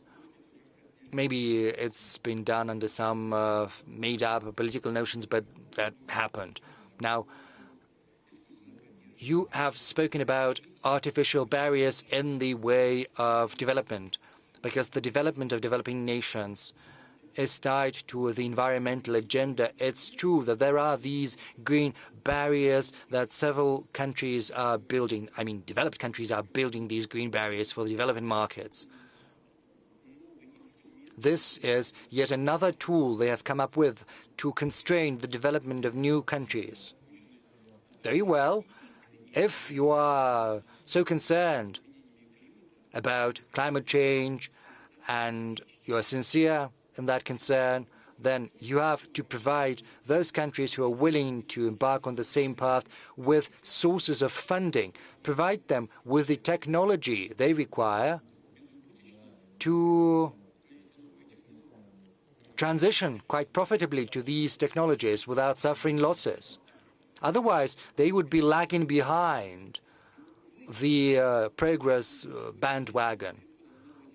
Otherwise, they are absolutely apt in saying that if you demand that we should transition to clean technologies right now, well, you are the ones who have polluted the atmosphere, and right now you demand that we should make a leap straight towards clean generation. But how are we supposed to do that? Or should we last our last dime to spend on technology we are supposed to buy from you and we have to pay you for? This is yet another instrument of neocolonialism. Give people a chance to live and develop. If you are sincere, and if you think that everyone has to think about climate change, then you have to provide the countries that need that with sources of funding and technology rather than trying to prevent this transfer of technologies. I think this is what you were alluding in when you spoke. And I agree with you. I concur with you fully. And the same goes for the financial system. I've spoken about that according to our experts, whom I trust implicitly. Even though the dollar is a world currency over the last decade, the U.S. has basically made out of thin air 12 trillion US dollars simply by issuing currency, distributing that currency, which later ends up in the American banks, and then they have coupon profits on that. So this is just money that has come out of thin air. And everyone has to remember that. And if you can print money and get revenue, extra revenue, well, this can be used as a source of funding for environmental agenda. Just share some of that money that has come out from nowhere to others. If you spoke about that or you meant that, then this is also something I can agree with completely. This is what we should be doing. This is the comment I wanted to make. There's a lot I could add, but this is the crux of the matter, as it were. Thank you. Mr. President, what about President Aliyev? Has he invited you to the climate conference next week? Yes, he has invited me. It's COP in Baku. Well, I've recently been to Baku, and President Aliyev and I agreed that Russia would be represented at a high level at this event. Well, it's going to be attended by the chairman of the Russian government, Mr. Mishustin. Well, that's incredible. Well, let's move to another subject that is of great concern to all of us, because we're international relations scholar. You've spoken about Eurasian security, and we've spent a lot of time discussing that. And the Valdai report, to a large extent, is dedicated to that. And we've got a very good session. And I would like to give the floor to our friend from Norway, Glenn Diesen. He's going to share the summary with you. My name is Glenn Diesen. I'm a professor of political economy from Norway. And as our panel was on Eurasian security, I would just like to outline three main points. The first was that the source of conflict today appears to be a conflict between unipolarity and multipolarity. Now, to a large extent, this represents a new phenomenon in international affairs. As in the 19th century, we had the United States as a dominant maritime power in conflict with the Russian Empire as the dominant land power. In the 20th century, we had the United States as the dominant maritime power against the Soviet Union. And in the present time, it's somewhat different, as we have United States, again, as the dominant maritime power. But on the Eurasian continent, we're now seeing the emergence of multipolarity, which also presents a lot of new opportunities, because even the largest economy, China, doesn't really have the capability, or it doesn't even display the intention of attempting to dominate this continent. Instead, we see initiatives being put in place for a multipolar Eurasia. So this puts us, therefore, in a conflict between a unipolar system attempted to be restored by the United States versus a multipolar system.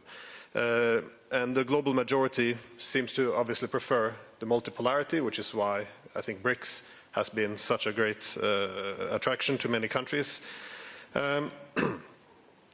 However, in our discussions, we also discovered a consensus that there was some concerns, or at least a desire for Eurasia to be an anti-hegemonic movement as opposed to being anti-Western, as the objective should be to harmonize interest and end this era of bloc politics, as opposed to Eurasia merely becoming a bloc. And again, the attraction of BRICS countries towards these Eurasian formats largely rested on this idea that we could overcome the bloc politics rather than succumbing to it. The second point we had was that the appeal of Eurasia is also, to a large extent, the multi-vector foreign policy.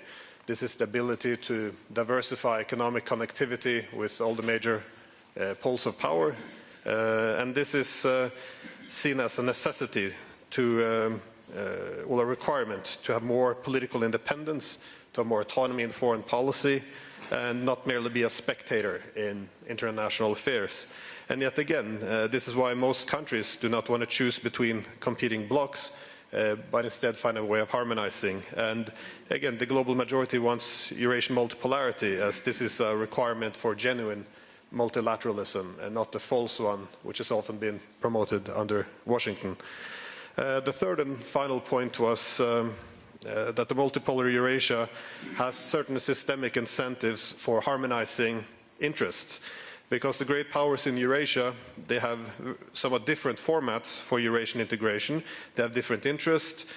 We can see this also with Russia and China, but we also see that none can really pursue their objectives or formats for integration without cooperation with these other centers of power.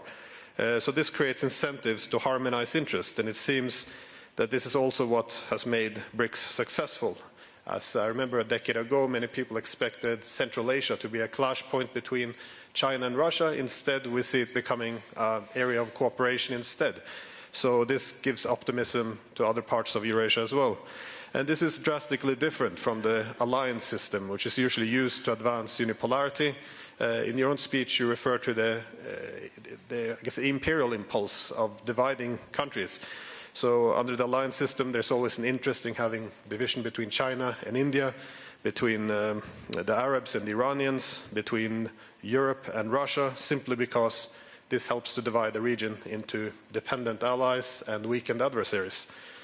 So, yes, so in the spirit of harmonizing interest, I also had a question premised on the inability we've had in Europe to establish a mutually acceptable post-Cold War settlement after the Cold War. And I think this has been a source of many of our tensions. We never established a system based on indivisible security. Instead, we returned to bloc politics and abandoned some of the hopes we initially had in the early 90s by instead going with NATO expansion.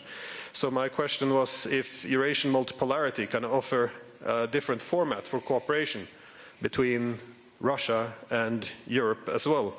I ask this because I had a few years ago a book with the title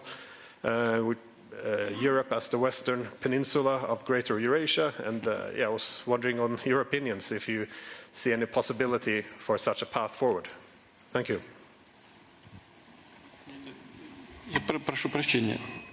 Please forgive me. Sorry. Could you please repeat what you were saying in the end? Could you formulate the question yet again, please?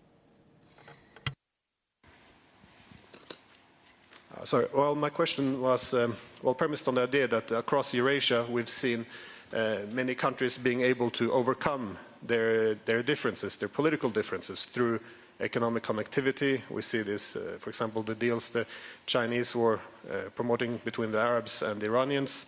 And I was wondering if some format for Greater Eurasia, in which Europe would be a part of this Greater Eurasia, if there's some ability to use this BRICS or some other institutions to also foster better relations with Russia and Europe, so we can overcome this bloc politics in Europe, which we never were able to overcome after the Cold War.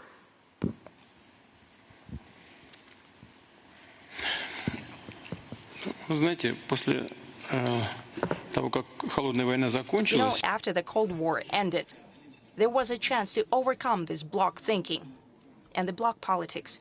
I can repeat it. After the Cold War came to an end, there was a chance to overcome the bloc mentality and the bloc politics.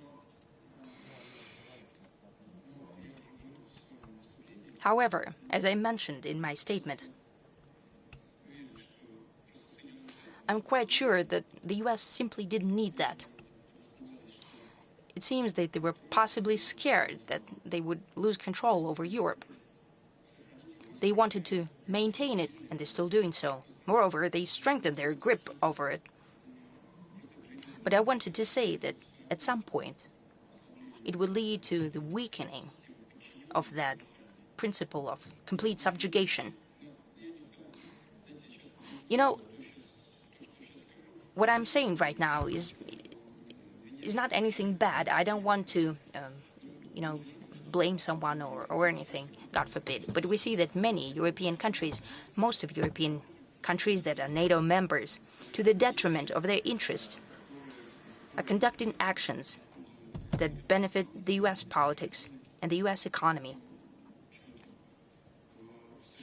Well, look, the US, in certain states of the US, the energy costs 3 or 5 times less than in the European Union. So the decision is being made deliberately in the tax system. They're decreasing the revenue tax. For example, they create the conditions for the transition of whole sectors of economy, of whole industries towards the US, and some of them do move. First, that applied to those who were dealing with primary energy sources, that is, fertilizer productions as well as glass production and some other industries. They simply rolled back their activity because it was not profitable anymore. They're moving over the ocean.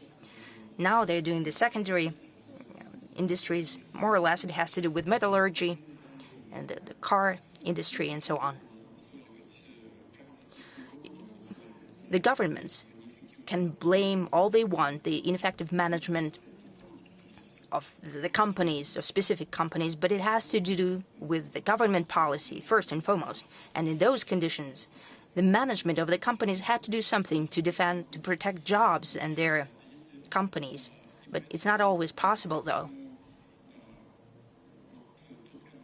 Therefore, the conflict that unfortunately we're seeing today, that we're unfortunately taking part in, that allowed the US, to achieve the strengthening of their leadership, to put it mildly, have almost a colonial dependence of the countries. Honestly, even I didn't expect that. The same is happening to Japan. It's surprising. What did we do to Japan? Nothing. Not a single step, not a single word. But they introduced sanctions against it. How come? Where did that come from? Hence the question, what do we do with that? Well, we didn't do anything. Are there colleagues from Japan? Possibly there would be some questions from them. And it's even worse with Europe. I have already said it, but I will not refrain from the pleasure of thinking back to my conversation in 1993 with ex-Chancellor Kohl. I had the chance to be present at the conversation with a former mayor of St. Petersburg. Back in the day, I still had some German in me, and I acted as an interpreter between them. He let go of the interpreter and he said, "Go and take a rest." I stayed and I interpreted for them. For me, as who was a former member of external intelligence of the Soviet Union, it was so surprising to hear what he was saying. To be honest, I was listening to them, I was interpreting. And to put it mildly, I was extremely surprised. Because I still had cliches of the Cold War mentality in my head. I was a member of intelligence of KGB, of USSR, and all of a sudden, Chancellor Kohl started saying that the future of Europe, if it wants to preserve itself as an independent center of European civilization, the future is only with Russia. We need to bring together our efforts. I was simply agape. He continued in the same vein, and he spoke about his vision, about the development of situation on the American continent, the way the U.S. will continue to build its policy. Well, I will not give it verbatim. Well, he didn't say anything bad about the U.S., but he simply gave his expert opinion, not just a chancellor, but more like an expert. And in essence, I think 85 or 90% what he spoke about is happening. I can see it, and everyone can see it as well. And naturally, we should try to build a security system on Eurasian continent. It's tremendous in size. And naturally, Europe can, and I believe should be, a part and parcel of that system. I jotted it down.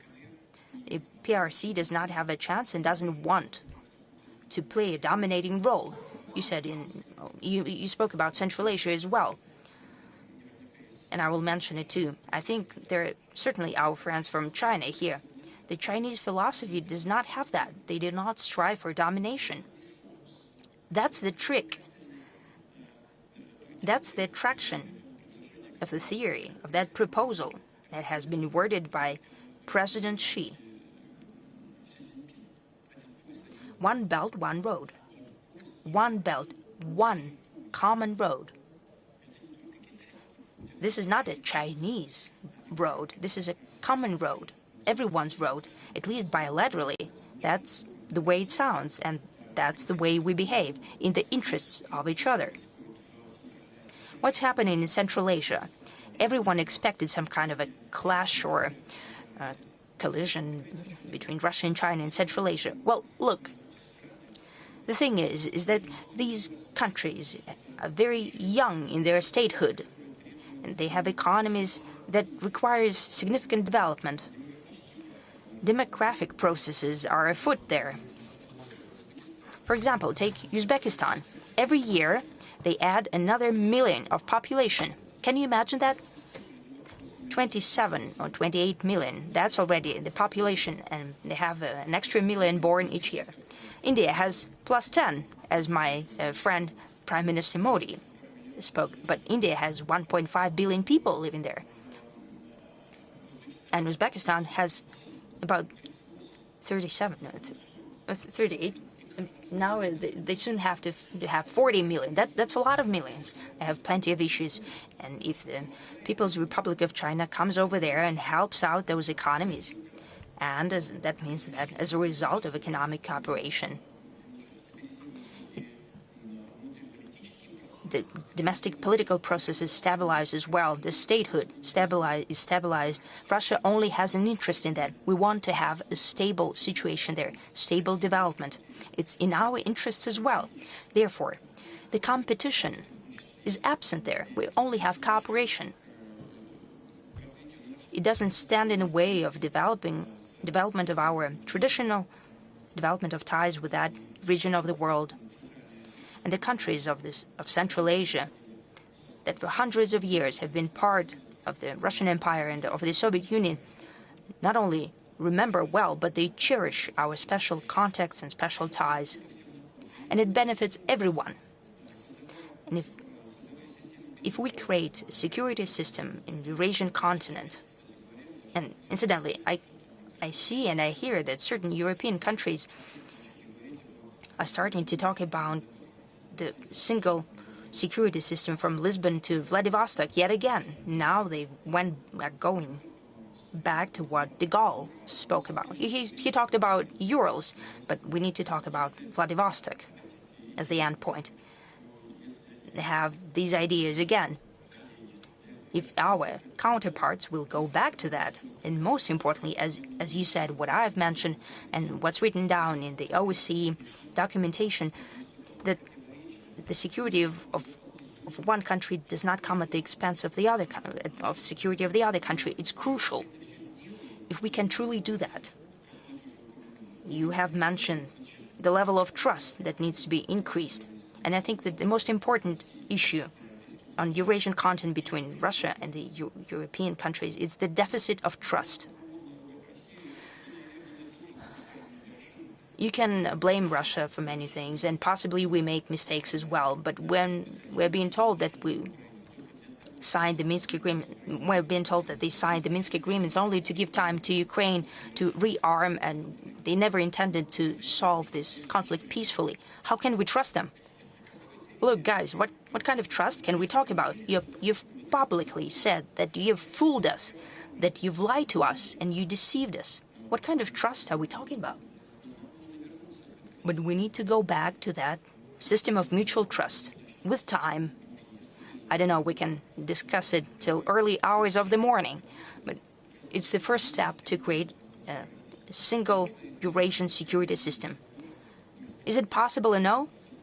Chancellor Kohl, whom I spoke about at the beginning, said that it's not just necessary, but it's an imperative, and I share his point of view. Mr. President, why do you think that Chancellor Kohl was more genuine than Chancellor Merkel, whom you mentioned later during the Minsk process? Well, you know, there were the three of us sitting down in Bonn. That was back in Bonn. The government of Germany was in Bonn, and we simply talked to each other. Madame Merkel, Chancellor Merkel, she spoke under certain social pressure and during a crisis. These are different kinds of situations. Karl had contemplated, and he just simply presented his vision. Not only without press, and Chancellor Merkel spoke for the press with the media presence. He even got rid of his interpreter, see? Therefore, I believe that he was absolutely genuine. One more question, if you would allow, following up on Glenn's question, and that you mentioned that the population is growing in neighboring countries, and you also spoke about migration waves. Now it's a hot topic everywhere, in Russia as well. Do you see that part of Eurasian security? Do you discuss with your counterparts about Eurasia? Yes, we discuss that quite often. I have already said it. Now we have a historically low level of unemployment, 2.4%. Basically, no unemployment. We have deficit of labor. And for the development of our economy, we need labor. Moreover, the lack of the necessary number of workforce is one of the main hurdles towards our economic growth. Right now, in construction, we have about 500 or 600,000 people. That's the deficit right now. That in industry, we need about 250,000 people. And that would not even be enough. It will be absorbed right away. But as a first stage, we need to create the conditions where people who come here to work, that they are prepared to do it, that they would know Russian language and know our traditions. That's what we mentioned multiple times. They should know our laws, and not only know, but to be prepared morally to observe all of it. Then there will be no irritation and intolerance from our citizens. And first and foremost, we need to think about the interests of the citizens of the Russian Federation. It is an apparent thing, and I hope that the regions of Russia and the leadership of the regions would hear me now, just like the law enforcement. As for the people who travel here, they also should have the humane conditions, modern conditions to use all kinds of conveniences in education and healthcare. There are distortions here in the process. I wouldn't go into detail, but we need to work on it. With my colleagues and friends and heads of republics of the former Soviet Union, constantly discuss it. They are prepared to prepare people, to train people who are coming over to work here. What's necessary for that? That's also a question for us. We need to build schools and so on. That's what we're doing right now. We have to send Russian teachers because there's a lack of them, and they are glad to have them, and they would have even more. So the ball is in our court to a great extent. They are willing to do that, and they want that, and we're going to do that together. But as far as future is concerned, and I do hope it's going to be in the near future, we have to make sure that the Russian labor market takes up mostly people with a high level of education, professionals who are competent, and some of the people who are coming to Russia, well, we need to make sure that they stay at home, but we can build production capacities over there. That will be part of the supply chain. So we could give orders to them, they could produce some components and spare parts, we could have the final assembly capacities, and then both in Russia and in Uzbekistan and in Kazakhstan, Tajikistan, every other country, they would have jobs over there, and this would be a cooperative process. To a large extent, we have to re-establish and rebuild the cooperative chains of supply which used to exist back during the Soviet times, but on a new technological foundation, on a new logistical basis. And then the general system is going to be more sustainable, and it'll improve the economic growth rates for all participants of this process. Nor is it there's going to be such a high level of tensions right now. You know, we've just spoken about AI and other opportunities. the lack of labor force, and all experts agree on that, has to be compensated for thanks to new technological opportunities. Technology has to be propelled to a new level, and our production capacities have to be built on a new level, and we need to raise our efficiency as well. And I suppose this is doable. Very much so. Thank you. Mr. President, yesterday there was a huge event. Everyone held their breath because the US elected a new president. So this is the 6th US president. You see, during your presidency, he is also the 4th, but it happens. So do you have any recollections about any of the American presidents, some more pleasant than others? Maybe it was more interesting to work with some of them. Well, you know, all of them are very interesting people. It would be hard to imagine a person who finds him or herself at the helm of one of the biggest countries in the world and who is an ignoble or an uninteresting person. No, it's impossible. The thing is, the internal political culture within the US is such that this internal political strife becomes increasingly acute. They resort to all kinds of tactics. Opponents resort to different methods, both the political opponents of the acting head of state, and, you know, sometimes they resort to instruments that are far from decent or appropriate, nor are they indicative of this political culture. Well, just remember how many attacks there were against President Bush. He was accused of being non-intelligent and illiterate, basically not a knowledgeable person.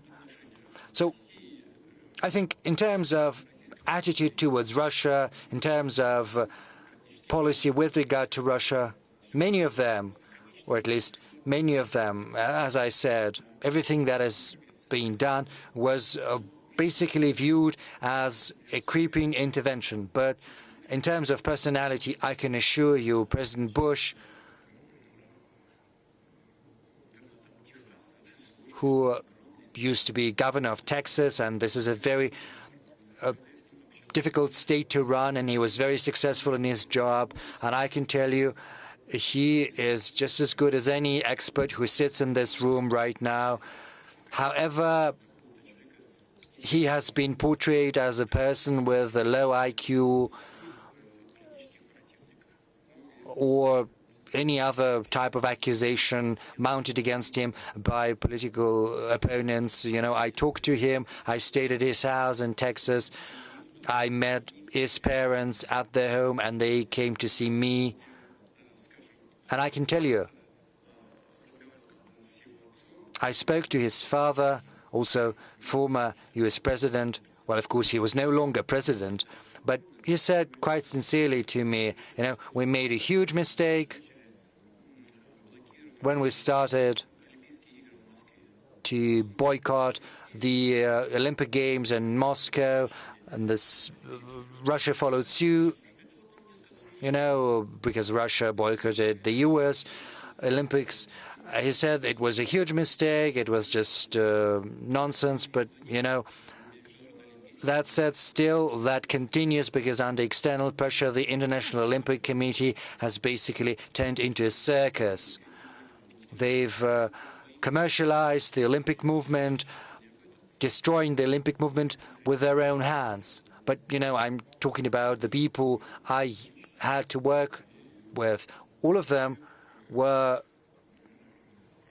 a prominent personality, and they ended up of the political Olympus not by coincidence. And what about the future president? Well, you can have any attitude toward him, you know, because during his first iteration as president, he was dubbed as mostly a businessman, that he is not very well versed in politics. He can make a lot of mistakes. But from the outset, I can tell you that his behavior when there was an attempt on his life, you know, I was impressed. He's a courageous person. And it's not just about the hand he raised and his call to fight for their common values and ideals. Of course, there was a rush of adrenaline, but a person shows their true color in these emergencies. And this is precisely one of those cases, and I think he acquitted himself admirably in a valiant fashion as a man.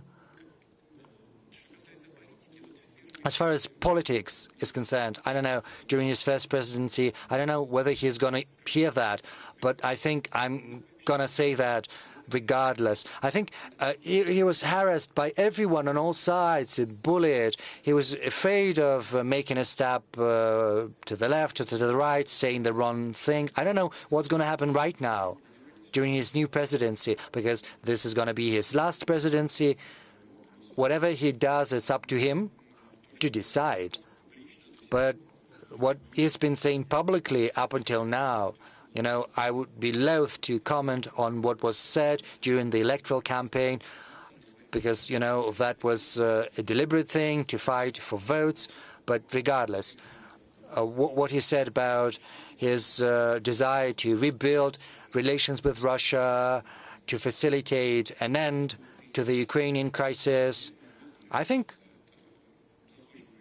this deserves attention at the very least, and I would like to take this opportunity to offer my congratulations on his election as President of the United States. As I said before, we're going to work with any head of state that is going to garner the trust of the American people, and this is what's going to happen in practice. And if he does what he has been promising, you know, before the inauguration, if he makes a phone call, if he says, Vladimir, let's meet, you know, I don't think it would be beneath me to call him myself. I'm simply not doing that because, you know, at a certain point, the European Western leaders were calling me almost every week, and then they stopped all of a sudden, and you see we're still healthy, very well, we're developing. If anyone among them wants to rebuild contacts, as I said, we have nothing against that. We're always open. We will rebuild these contacts and have a sincere discussion. But so far, there are many people who want to engage in a discussion. They are here in this room. So you're willing to talk to Trump? Yes, we are. We're ready. Well, Trump is not here yet. So let's have a discussion with those who is present in this room. Let's start with Professor Fan Shaoli, please. Over to you, Professor.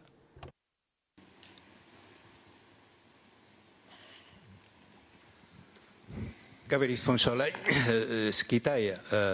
Fan Shaoli, I'm from China. Mr. President, I'm very glad to see you once again. From the outset, I would like to express my gratitude on behalf of my Chinese colleagues for the excellent organization and for the hospitality extended to us during the Kazan summit. I would also like to say a huge thank you for your personal support shown to the Valdai Club. I would also like to thank you for this lively discussion. I remember that 8 years ago, at this forum, I had the honor to ask you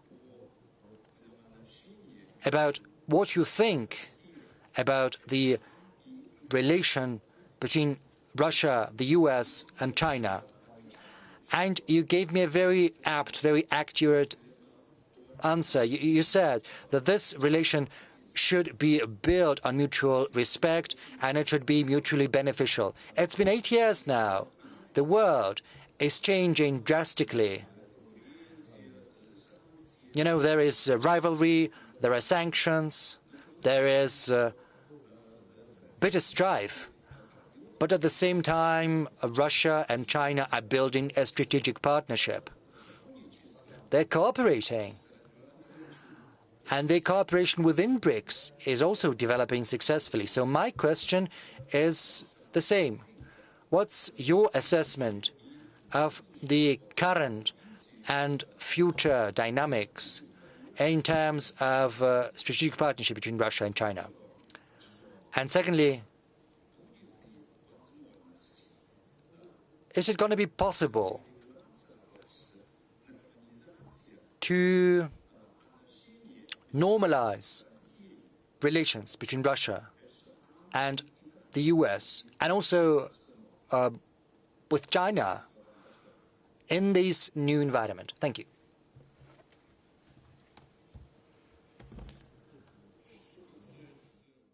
As for relations between Russia and the People's Republic of China, these relations are at an unprecedentedly high level. These relations are built upon mutual trust. This is something we are lacking in our relations with certain countries, primarily with the Western countries, and I've spoken about the reasons for that already. I'm aware that if the representatives of those countries that I'm criticizing were here, they would give me a list of their grievances with Russia. But, well, we're not going to have a discussion right now on this subject, but I would like to say that the level of trust between Russia and China is at the highest level in modern history. This, as well as our personal friendly relations with President Xi Jinping of the People's Republic of China, serve as the sure foundation for the development of intergovernmental ties. I'm not going to go into detail, but our bilateral trade is $240 billion, probably not the biggest, but still ranks among the first biggest 4 trade partners of China. This is a very good result already.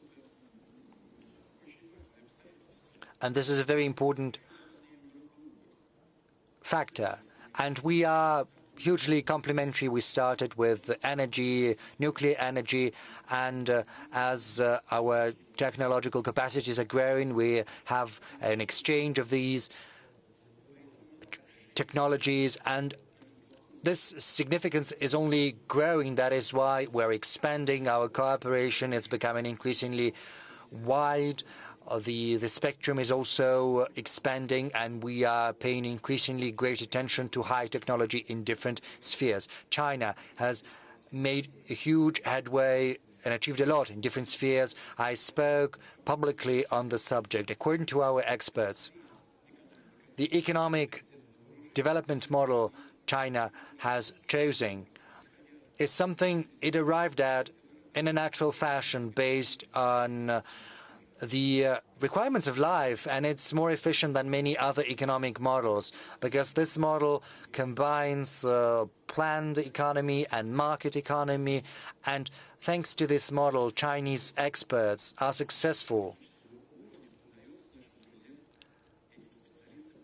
And the political leadership manages not to build barriers in the way of what the economic specialists are doing. And they're doing a very good job together.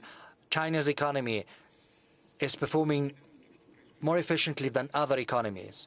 It's true that we are seeing a certain adjustment in terms of economic growth. Regrettably, the US is pursuing a policy of double constraint. It's trying to constrain both Russia and China. What's the point of fighting a two-front war? Basically, I do not understand that, but they believe that the economic ascendant of China is a threat to their economic dominance. But personally, I think if they want to be efficient, they should choose other methods to achieve these goals.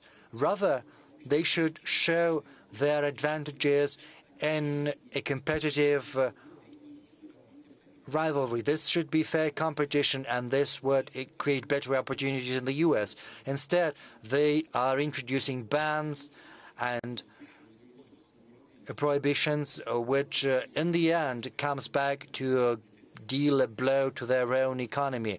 Say the ban on Chinese goods or the use of Chinese technologies in the American market. This will only result in inflation and in higher prices. That's going to be the end result of that.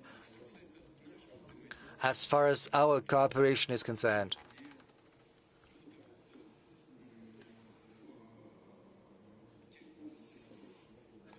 there are certain industries and spheres where they're trying to constrain China. But in that case, we could be complementary, the economies of our two countries.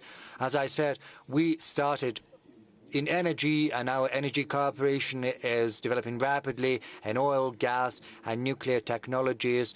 We're quite active in building new units for NPPs.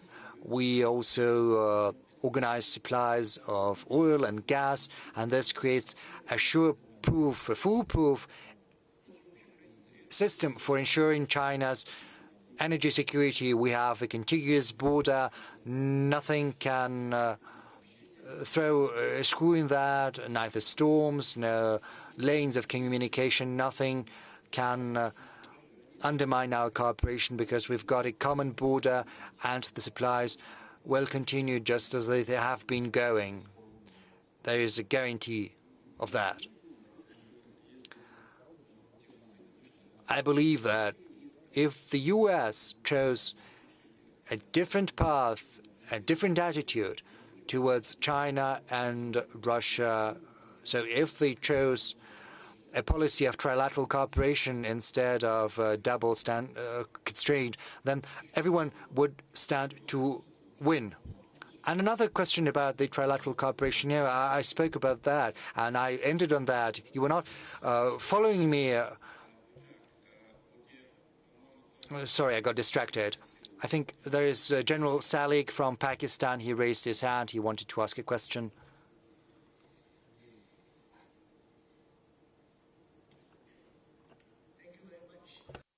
President, my question is about the stability between the global powers. The New START treaty is expiring on February 2026, and there appear to be no chances of its renewal or extension, and no other treaty is being negotiated. So how do you see at the end of this agreement maintaining the stability of relations between the global powers?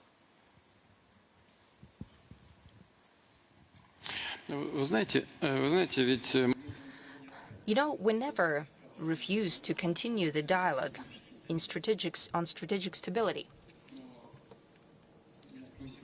However, it's an open secret, and everyone knows it, not only this audience, but around the world.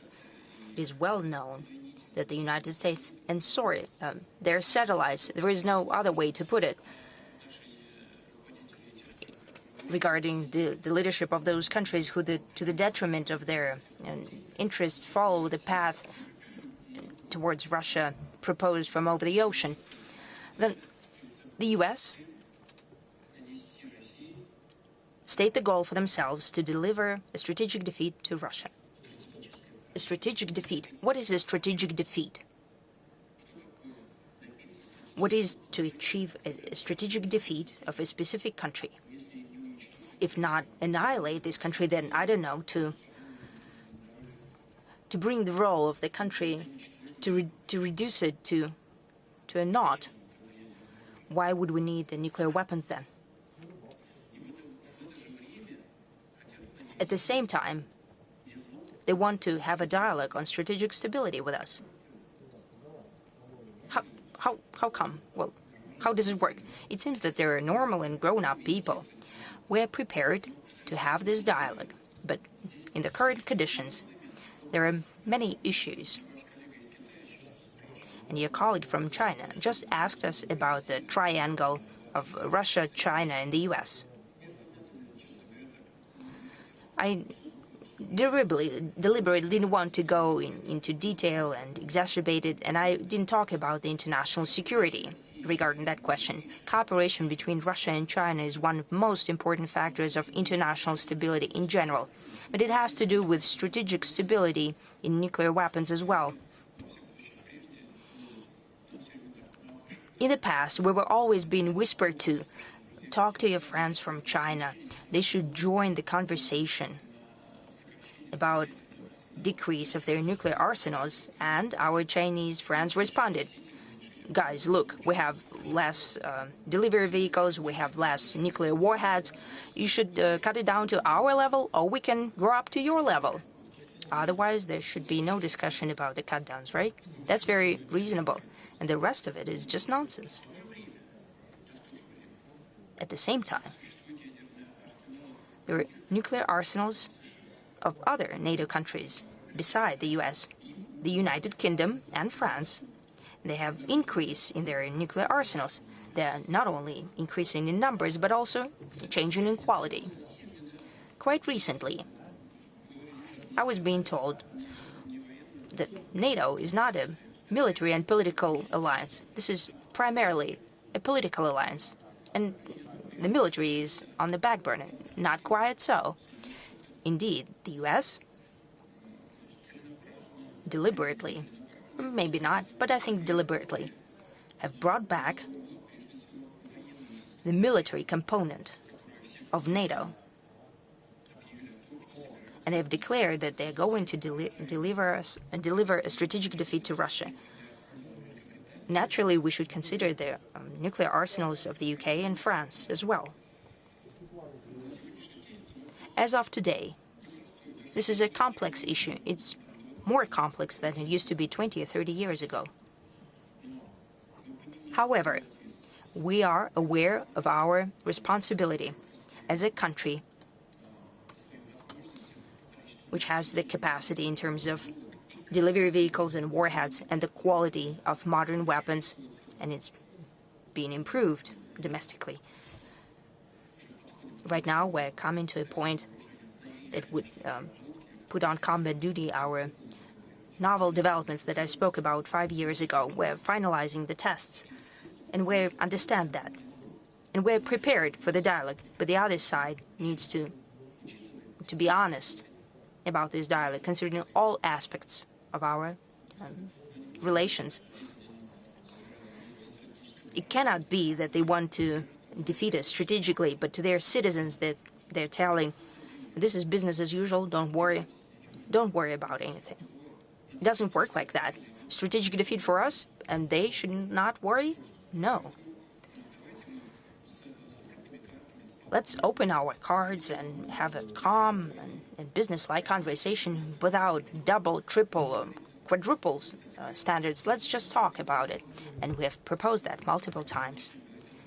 But when talking about the specifics, it causes a pause on the other side. We'll see the way the proposals are worded by the new administration, if they do so. Mr. President, you've mentioned the demonstration of the newest developments. Are there some newer ones? Yes, there are. Something comes up all the time. Yesterday I was talking to one of the heads of the largest firms, and he reported on his ideas in this sphere, but it's premature to talk about it. Thank you. Professor Nogueira from Brazil, first row, please. I'm Paulo Nogueira Batista from Brazil, and I'd like to ask you, Mr. President, if you could expand a little bit on two topics you touched upon in your presentation and comments, BRICS and US dollar. What role do you see for the BRICS in constructing alternatives to the unreliable and dysfunctional dollar system? Russia proposed in this 2024 chairmanship of the BRICS a detailed, interesting proposal for a new system of cross-border payments based on national currencies. How do you see this discussion going forward? Are you confident that we can move forward on this basis? And second point, more difficult one, don't you agree that payments in national currencies have a limit, and that we ultimately must move step by step, gradually and carefully towards new means of payment a new reserve currency. President Lula, by the way, made this point in his statement to the Kazan summit, and I would like to hear your views on that. Thank you.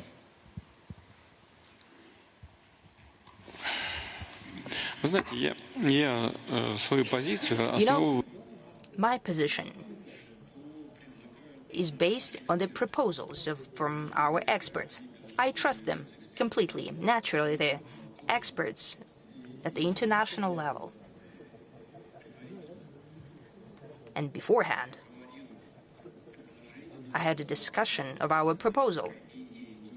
And when a certain idea is generated, my role is that within the country, the expert community and the government and the central bank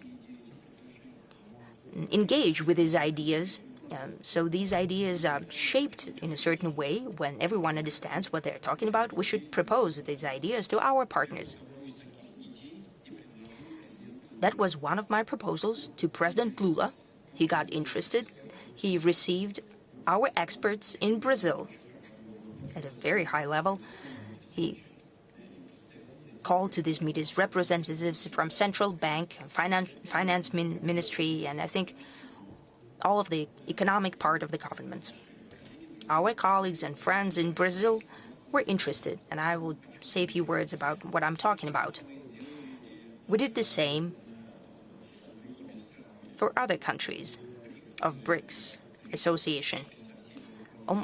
I spoke to almost all of heads personally, and everyone got a liking to that idea. But what I'm talking about, what's the novelty there? We're proposing to create a new investment platform using electronic assets and developing on them. So we would like to create a platform of electronic payments that could be used for investments in emerging markets. And that is primarily the markets of South Asia, Africa, and partially Latin America. I'd like to repeat once again, why do we think that? We think that because there are tremendous demographic processes underway. Population growth, they have accumulation of capital. They don't have the necessary level of urbanization at this point, and it will increase. And if that happens, they would have new centers of economic growth. And people will strive, and that means the governments will follow their needs of increase in the standards of life and prosperity. And we think that these regions of the world will show the highest growth rates. Saudi Arabia, China, Russia, in our opinion, will show growth, but much more tremendous growth, a surging growth will be shown by the regions of the world that I've mentioned. They will need investments, technologies, and staff, talent, using new investment capacities, the new platform. And we think would ensure that in such electronic instruments, such tools can be made almost independent of inflation, because if there is an overabundance, we can withdraw them from circulation. On the other hand, we can do the opposite. We can print more. And we can regulate that through central banks and oversight by them, and through the new development bank. The leadership of the NDB also like that. There are different points of view there, different approaches, but in general, some had more interest in that, some had less interest in that. Still, we agreed to create a working group at the expert level, at the government level. We're going to do that. We are in no hurry. This is not a response towards the events of today. No. This is not even a response as trying to counteract the limitations in the sphere of finances. I'll speak about that more. But this is just an idea how we could organize our work for the most promising growth markets of the future. This applies not only to BRICS countries, but also to those countries which are not BRICS members today. This is just for us, an opportunity to invest, to enter those markets. For them, it's a chance to use our capacity. Otherwise, it would be impossible. If we look only at promising projects that promise us revenue, we can launch this project and it will work, I think. As for today's conditions, the use of national currency still bears its fruit. For Russia, for example, we have about 2/3 of our trade is being serviced in national currencies. As for BRICS countries, the same figure is 88%, payments in national currencies. Right now, we are discussing the use of electronic tools of exchanging financial information between the central banks of our countries. This is the so-called financial BRICS bridge system that we have discussed at the expert level with all of our partners. The second system is also a part of BRICS ecosystem. We were talking about payments, settlements at stock exchanges.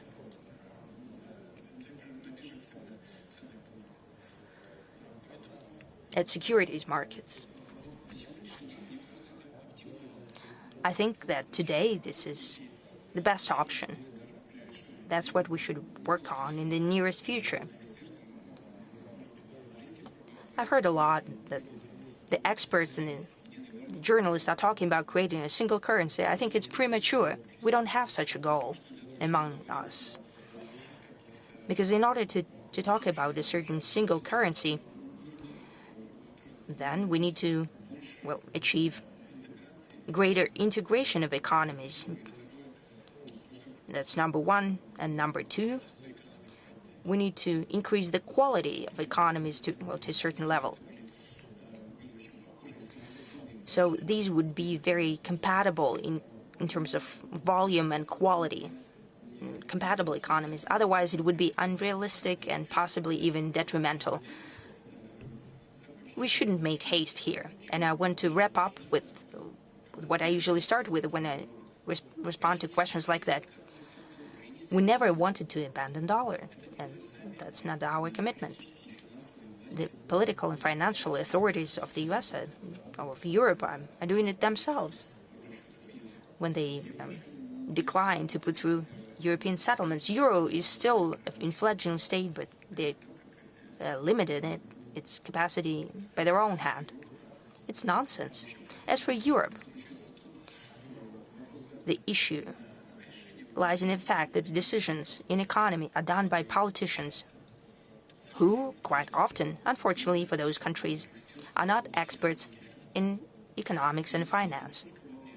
And that is only to the disadvantage of those countries. We are not abandoning dollar in Russia, where they simply refuses to allow to use dollar as a settlement tool. Well, even so, I think if we are denied that, it's so foolish of the U.S. authorities, because the dollar is the pillar of U.S. power, and they're undoing it by their own hand. I thought that whatever happens, dollar is like a sacred cow. It should not be touched. It's in discontinuation. The udder is dirty. They got rid of the horns. Well, they're to blame on their own. The payments in dollars are decreasing. Not too much as of yet, but as means of savings, it's going down step by step, very gradually. It's shrinking, but it's a trend. It's their own doing. But we're not fighting against it. Our proposals are not aimed against dollar. This is simply us rising to the challenge of modern times, a response towards the development of economy. We're thinking about the future tools. And what's relevant today is what I've said before, creation of a system, using already the groundwork of the systems in each country, exchanging of financial information, and those tools that I've mentioned will develop them. Thank you. Alexander Arkovich from Serbia.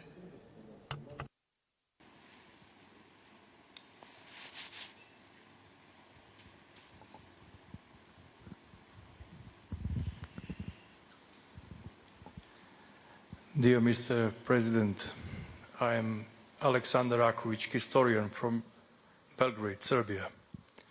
It is my honor to see you, listen to you, and talk to you again. My question for this night for you is, according to your opinion, what are the state and individual mechanisms that Russians, Serbs, and other people around the globe must use to defend our traditional values and protect ourselves and our identities from the invasive and imposing Western ideology that we saw this year at the opening ceremony of the Olympic Games in Paris. Thank you.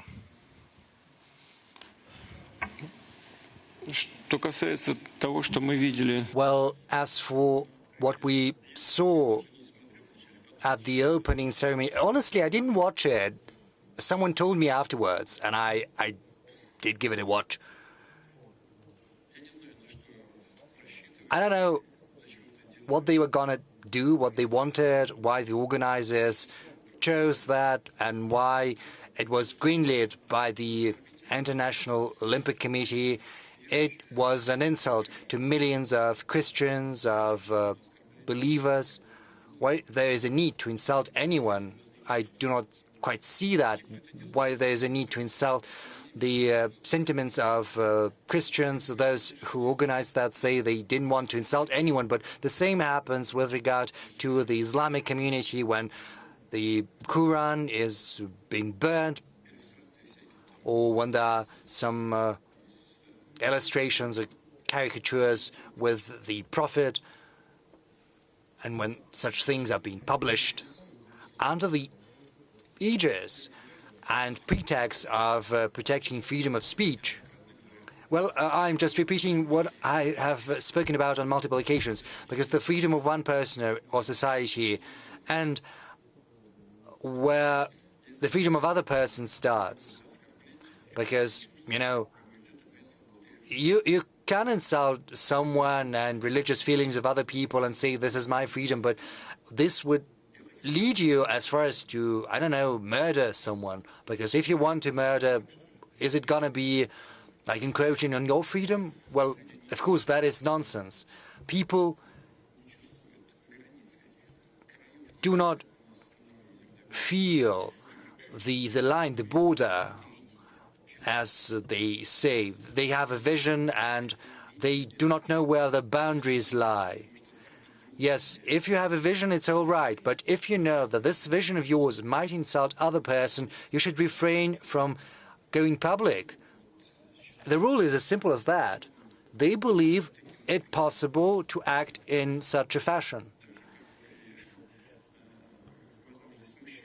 Incidentally, the same goes for the opportunity for men to compete in women's sports. You know, it simply destroys women's opportunities.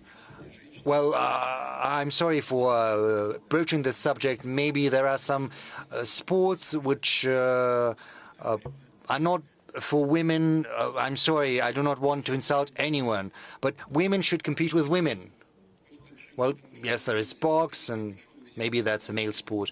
But, you know, if you declare that you're a woman and then you go and you break a nose of a woman, it simply destroys women's sports because women will have no chance of competing.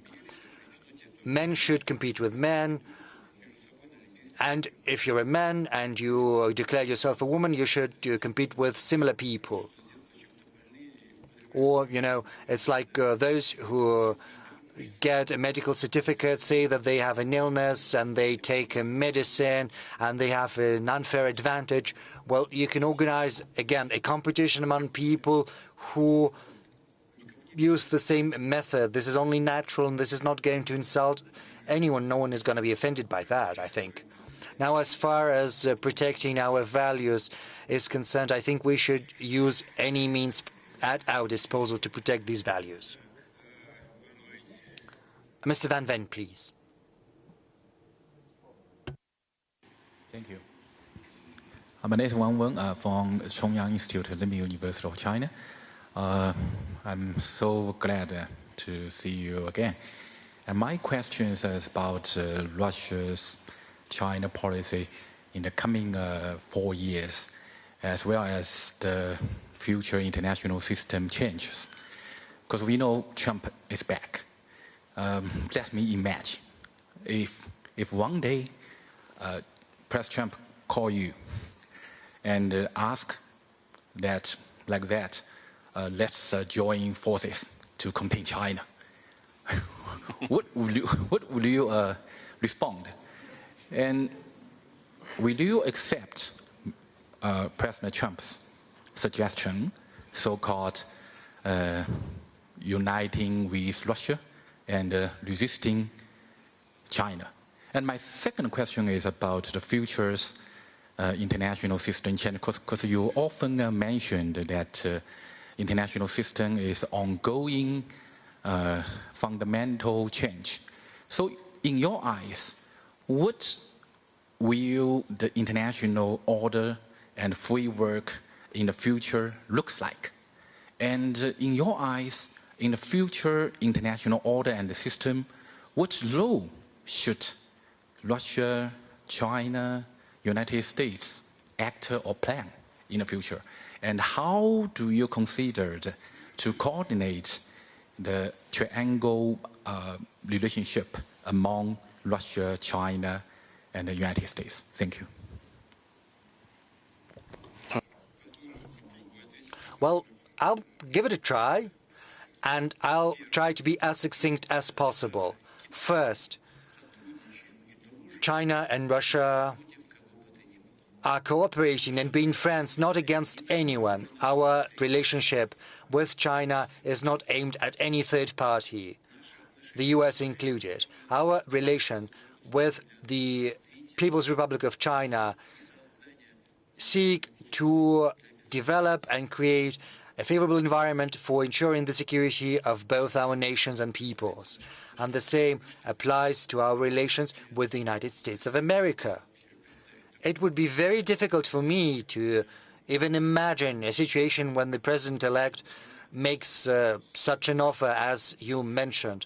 I think he understands that it is completely divorced from the realities in which we are living. Russia is not going to ally with anyone against anyone. And it seems even increasingly unrealistic to me with regard to China, because with China we've reached an unprecedented level of trust, mutual confidence and friendship. I think such countries as Russia and China that have such a big border and such a long history of coexistence in one space, despite the differences in our cultures, which, however, do espouse similar and common values. I think that in itself is a great achievement, and we have to use it right now, and we have to reinforce it and pass it down to forthcoming generations. As far as the possibility for establishing our relations with the US is concerned, we're open to these possibilities. To a large extent, the ball is in the US's court because we were not the ones to sour relations with them. We did not introduce any restrictions or sanctions against the US, nor are we facilitating any armed conflicts in the territories in their proximity. We've never sought anything like that, and I would like to say that we've never done anything like that in practice. We do not quite see why the US seems it has the right to do that, and we are hopeful that at the end they will come to realize that they'd better refrain from doing that, because that's what they should be doing if we do not want any global conflicts. But the president-elect of the US, President Trump, spoke along similar lines, so we'll live and see how it plays out in reality. Keeping in mind, of course, that such an institution as the presidency of the US is bound by certain obligations, by certain responsibilities. The president of the US is tied to a certain extent to those people who helped him arrive in power. You know, in the past, Jacques Chirac said, you know, what kind of democracy can we talk about in the US? Because without a billion, if you don't have $1 billion US in the pocket, you shouldn't even entertain the thought of participating in the elections, you know, let alone participate in practice. And those people who provide those billions, they participate in building the future team. And if they delegate someone, they have a lever for exerting influence upon those people who will be part of that team. So it's important to see whether the president-elect manages to build good relations with this so-called deep state and also build contacts and relations with the voters. If he keeps his promises, his authority is growing, and he can use that authority to become an independent political figure, even in his relations with those influence groups that help him arrive in power. It's a very complex process. What's going to happen in the US is something we cannot tell for sure, but I'm hopeful that our relations with the United States of America will be re-established at a certain point in time, and we are open to that. Thank you. Thank you. From someone from here. Yes, you mentioned Japan, I think. Mr. Nabiri is here.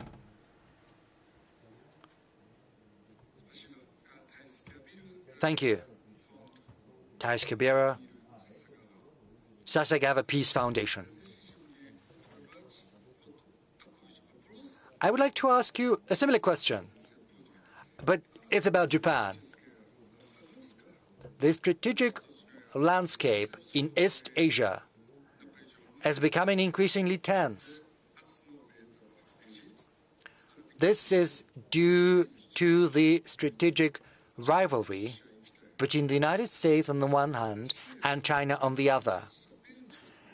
And in this rivalry, Russia is clearly on the side of China.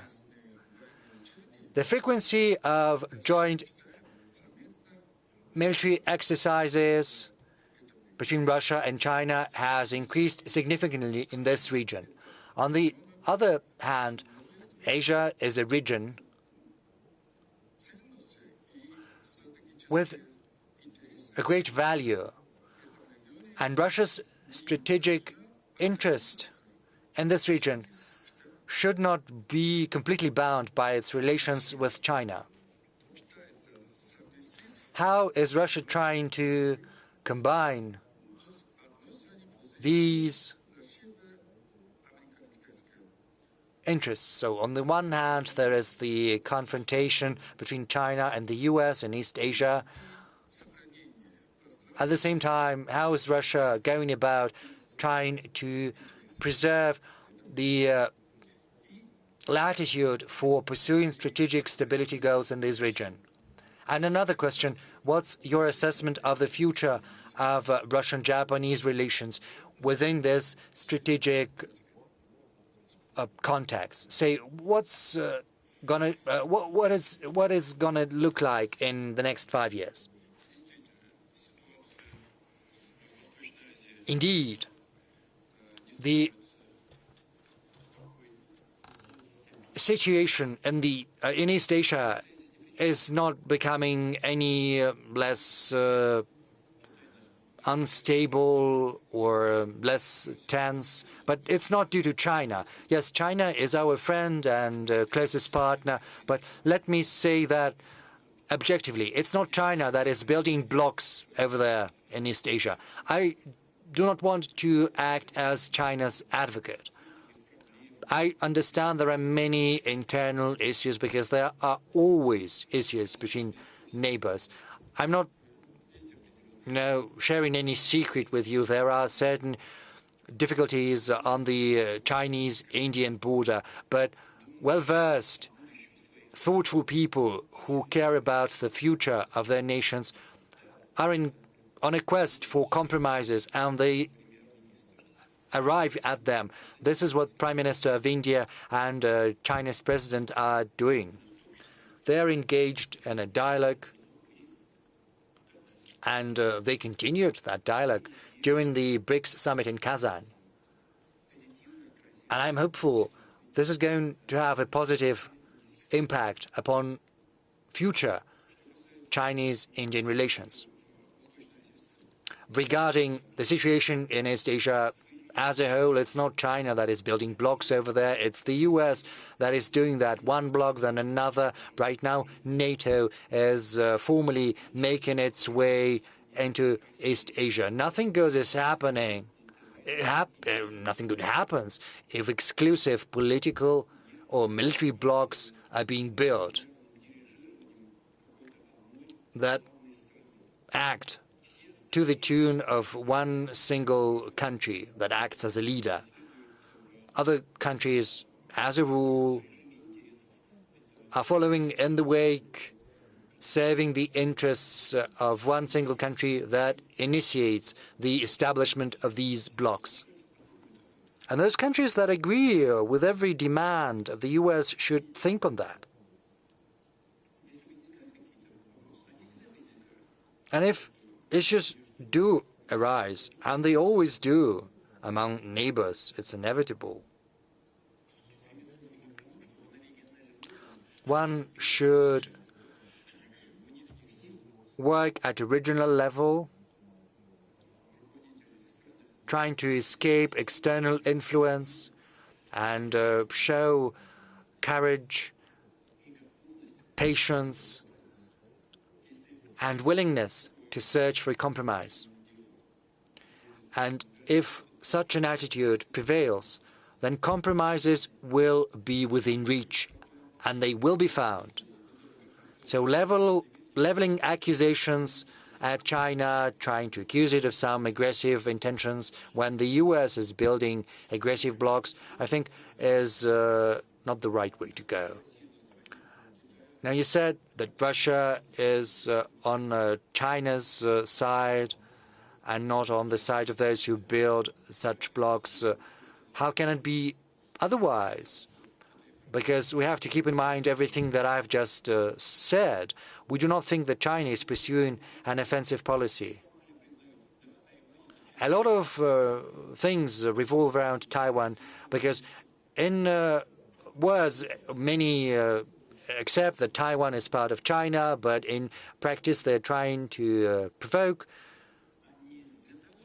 and they organize provocations. Why would they need that? Isn't it because they're trying to do the same as they did with Ukraine? They want to provoke a crisis in Asia, and then they will say that the U.S. has to be closer because otherwise they're not going to survive. Maybe this is the same logic that applies to Asia.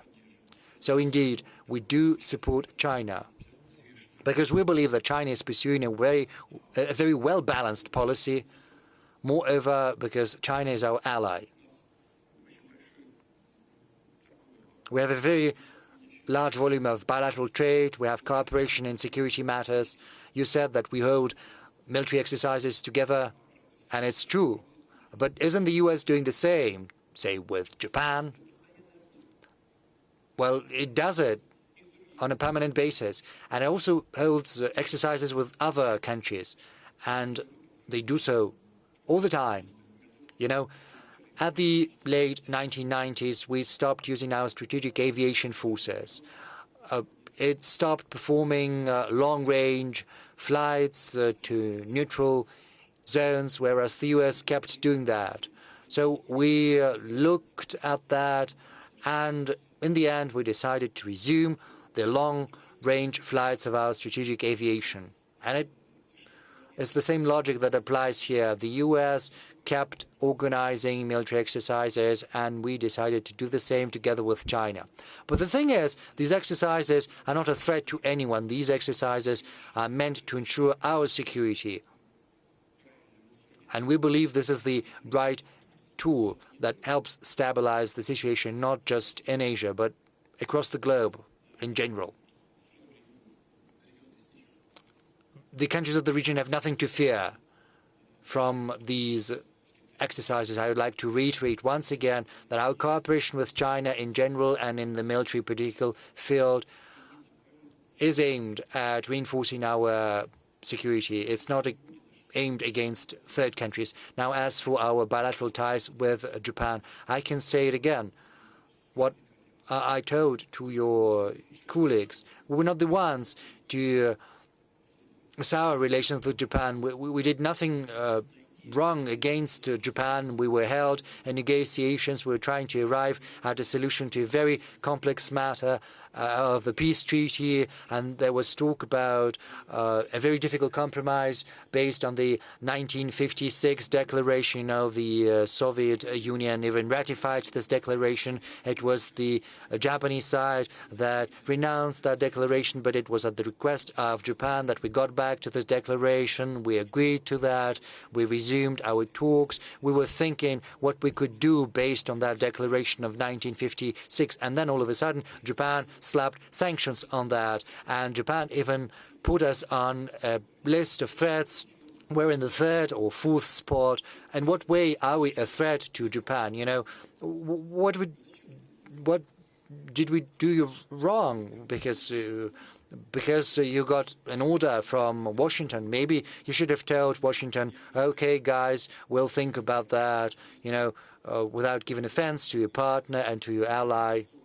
Why did Japan have to simply blindly follow that order coming from Washington?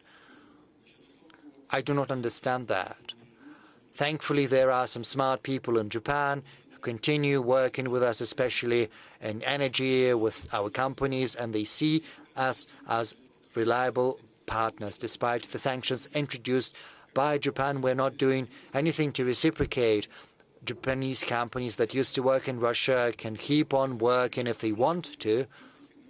And we are also getting some messages and signals from American companies saying that they want to get back. Let them. But of course, new conditions, new terms will apply. Some losses will have to be incurred. But we are willing to build and rebuild ties with Japan, because for the next 10 and 50 years, Japan is our natural neighbor.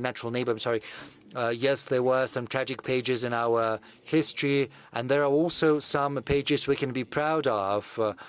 We love Japan and Russia, and Japanese culture, Japanese cuisine are well beloved in Russia. We were not the ones to destroy anything. So just draw your own conclusions, and we're not going to fool around trying to blame you.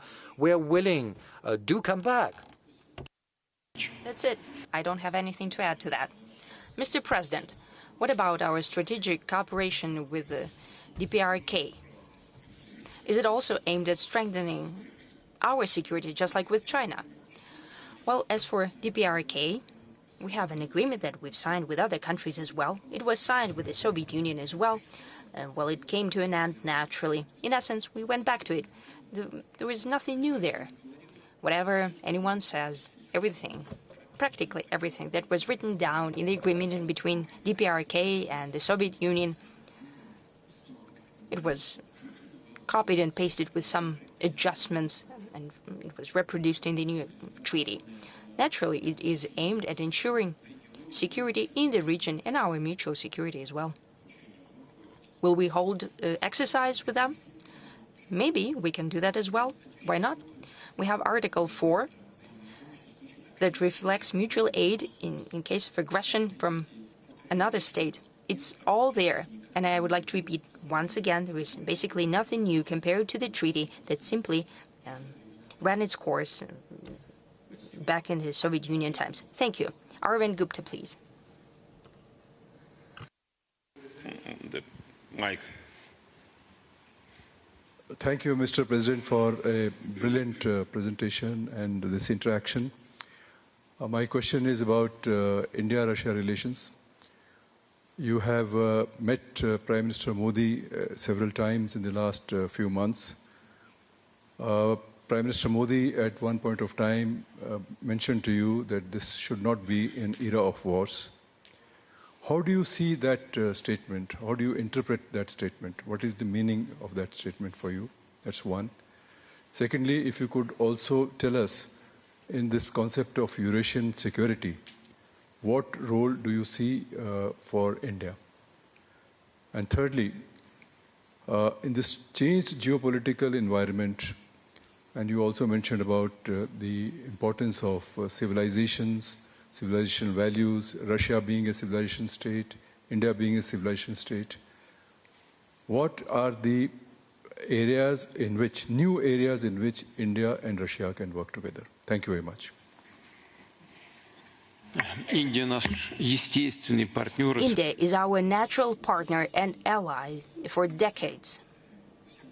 It has been so for decades, and I think everyone knows fully well what kind of role was played by the Soviet Union and Russia in India acquiring its independence, the way we supported the Indian nation for decades. Throughout that time, we've built a unique, in its quality and level of trust relations with the Indian nation, and I can say directly,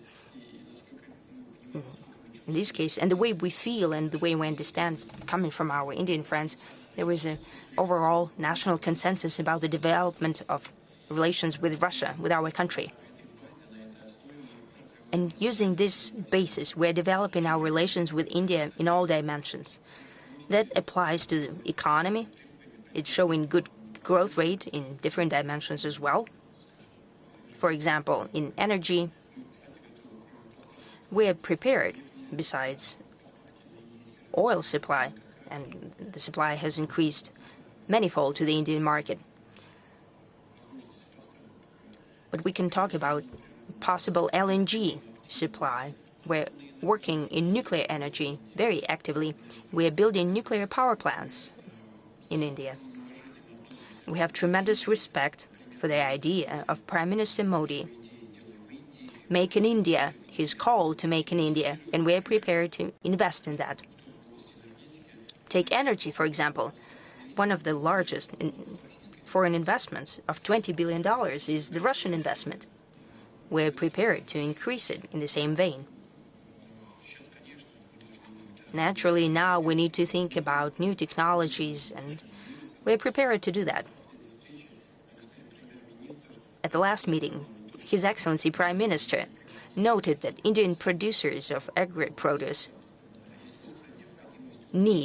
tremendously need a greater increase in fertilizers. We have done that, and we are prepared to increase our supply.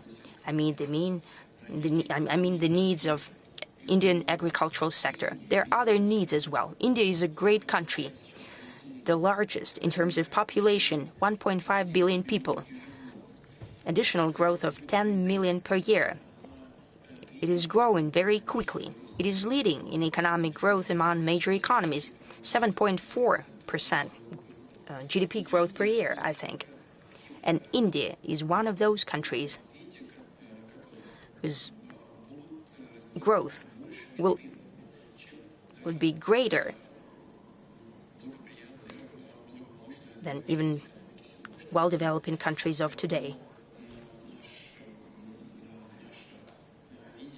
Therefore, our vision of what and how and in what spheres and at what speed of development in our relations, it is all proceeding from the reality of today. And the reality is that our cooperation is increasing manifold. Maybe our trade is not as high as with China, but it's almost $60 billion at 58 and something. and it's increasing every year. This year, over the past 9 months of this year, we see the same trend. As for solving most acute crises, we are very thankful and we have great respect for the ideas of His Excellency Prime Minister Modi.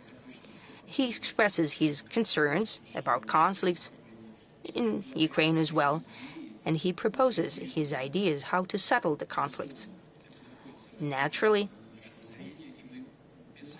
we keep abreast of these proposals, and naturally we're not only thankful to His Excellency for his attention to these issues and for his proposals as well,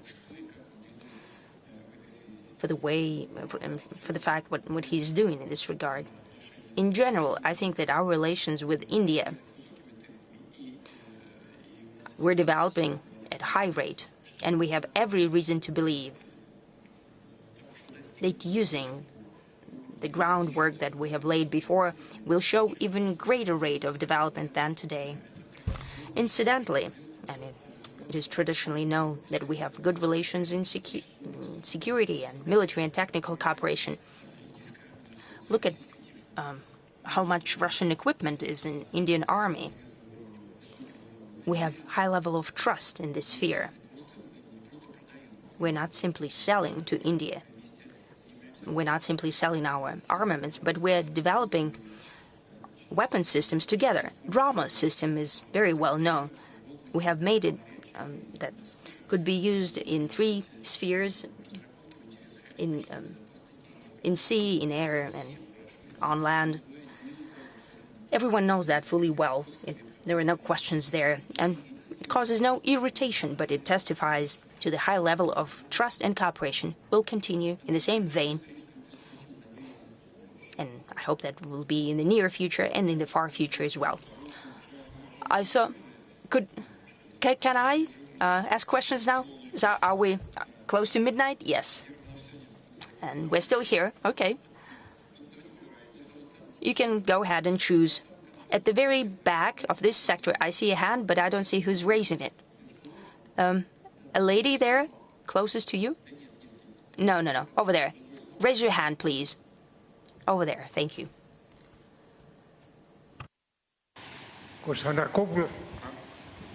Konstantakopoulos Dimitris, Mr. President, from Greece, a country I'm sure you will agree with me, has no other options than to remain a friend and a brother of Russia for reasons which we cannot escape. They are inside our deepest cultural and historical identity. My question is the following one. 40 years ago, both the European welfare Keynesian capitalism and the Soviet hyper-centralized system have collapsed. During the 4 decades that passed, we have seen the multiplication of economic crises, of wars, of ecological problems, and of many other problems. I'm wondering if it has not come the time to orient ourselves towards a kind of planned economy in national, regional, and international level. I don't mean the sclerosis of the past, so to say, a little bit military socialism. I mean a system as the one you described, of a combination of market and plan, a system like the one you tried to apply in your country just some years after the October Revolution with a new economic policy, even to introduce some elements of socialism, as you referred also to your revolution in the beginning of your intervention. Thank you. Вы знаете, чем острее кризис, You know, the more acute the crisis, the more plans, the more planned economy is. The greater the need for the government to intervene in the solving of the crisis. But the greater accumulated resources and goods, the more often we hear the proposals to move on to exclusively market principles. Here come the liberals and Democrats come over and start to spend everything accumulated by the conservatives. And then with time, there is always a crisis of overproduction or a crisis that have to do with that. And the cycle repeats endless number of times. And it all comes back to the beginning. This is a sovereign choice of each state on how to build their economic policy. China has found these opportunities. And do you know why it succeeded? It is also for a reason, and not the least because China is a sovereign state.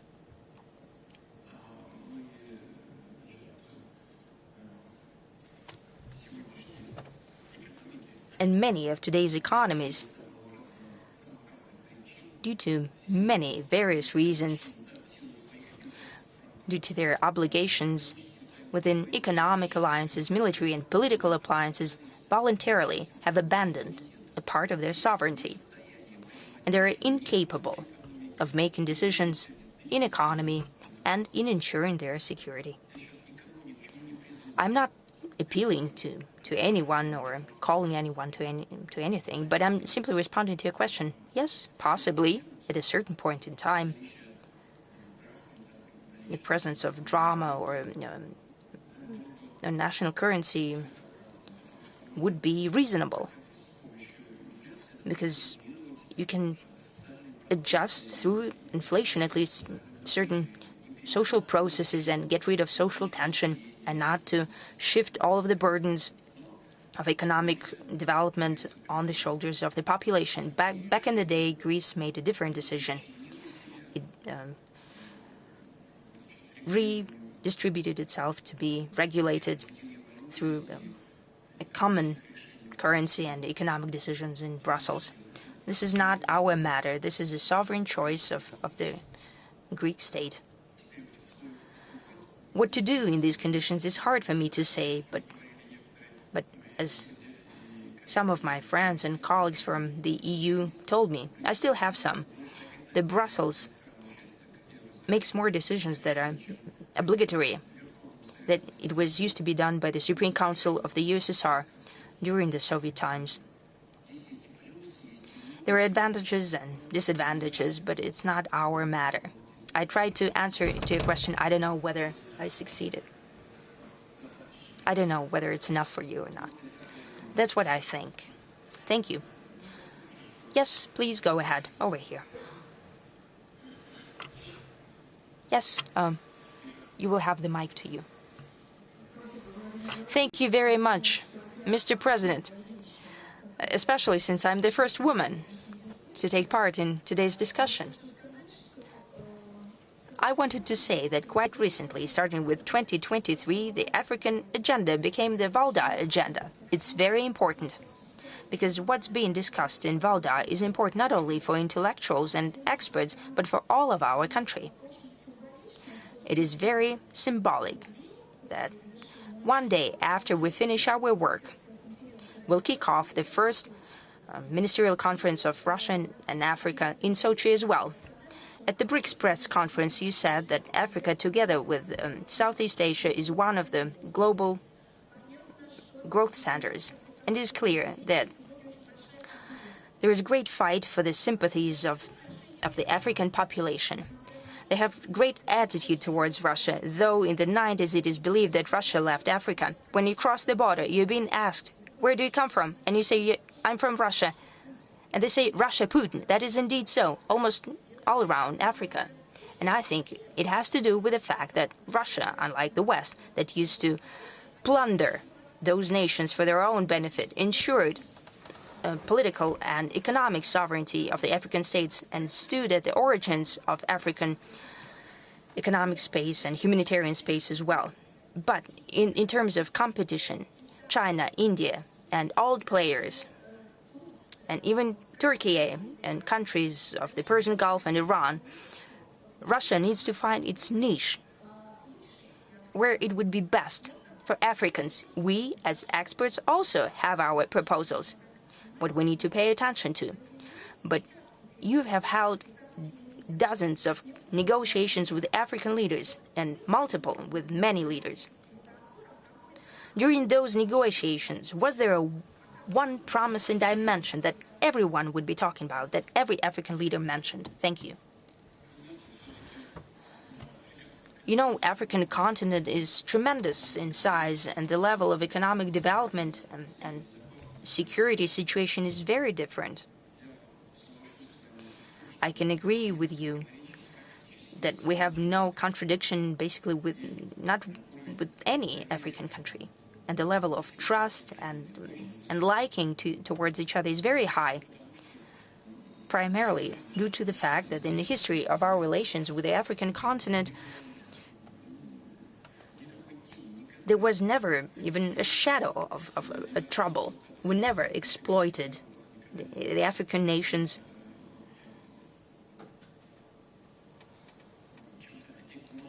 We never did anything inhumane on the African continent. On the contrary, we have always supported Africa and Africans in their fight for independence and sovereignty to create some certain basic conditions for development of the economy. Now, these days, we need to have a new approach. I think that if there is anything in common, then they all care about creating a conducive security environment, because these neo-colonial tools that were preserved in the economy, I mean the Western countries, and in security sphere as well.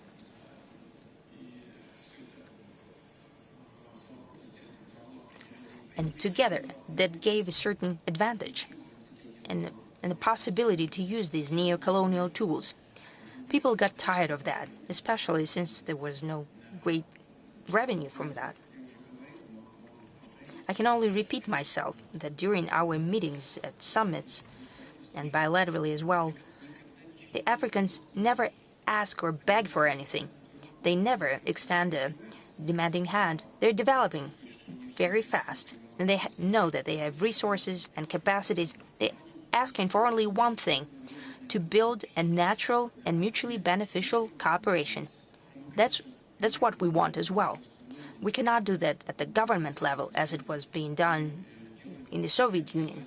What we're trying to do is to create conditions for the work of our leading companies, especially since the investment potential of our companies is very high. It is indeed very high. We can possibly invest hundreds of millions of dollars. This is not an exaggeration.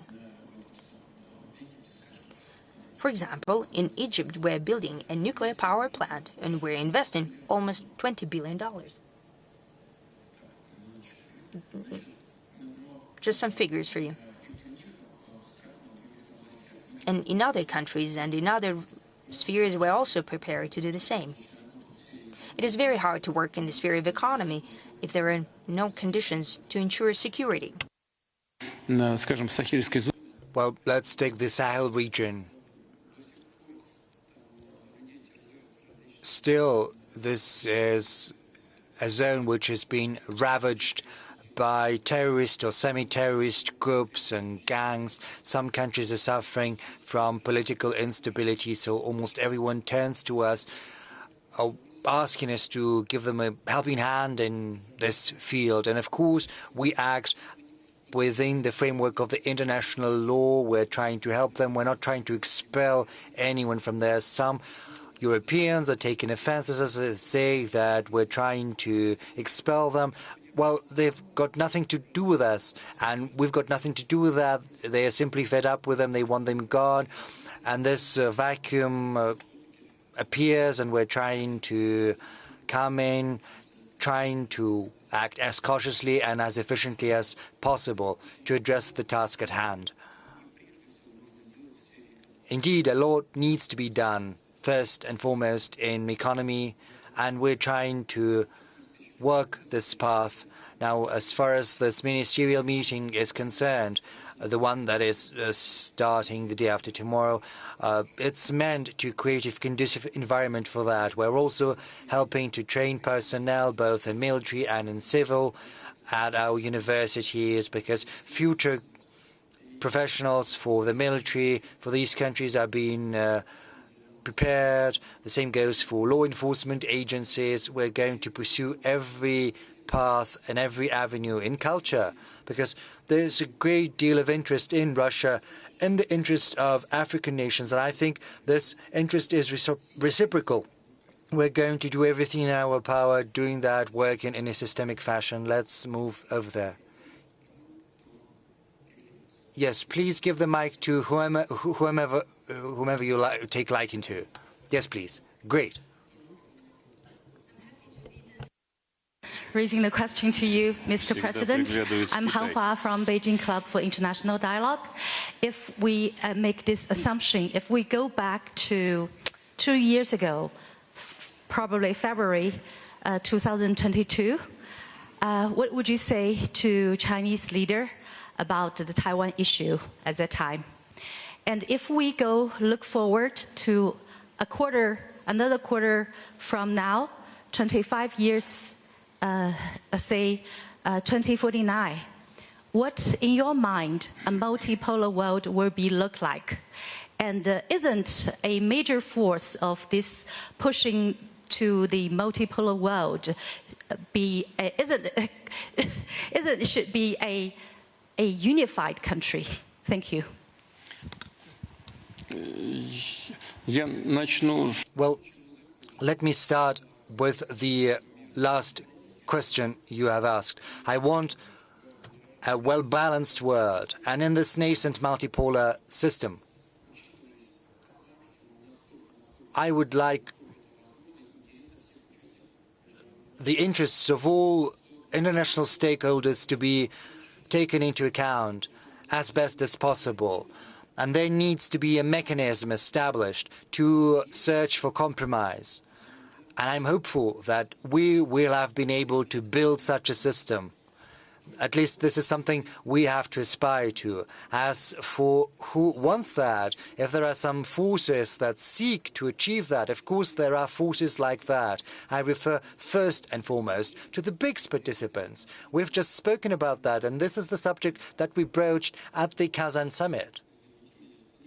I'm sorry, I think that's quite a big deal already, because it's your country, it's the People's Republic of China, it's India, it's South Africa, Brazil, biggest country of Latin America. It's also Russia, which your humble servant here represents. And the Russian people as a whole, I assure you, wants that. We want peace in the world. We want an environment which is conducive to everyone's prosperity across the international community. So there's no way for me to forecast what the world is going to look like, but this is something we need to aspire to. Yes, please. Please stand up. Yes, over to you. Mr. President, thank you for your in-depth analysis, for your responses to the questions we've posed. You said that sometimes it's difficult to talk about means and military means. My question is about that. Yes, please speak into the mic. My question is precisely about that.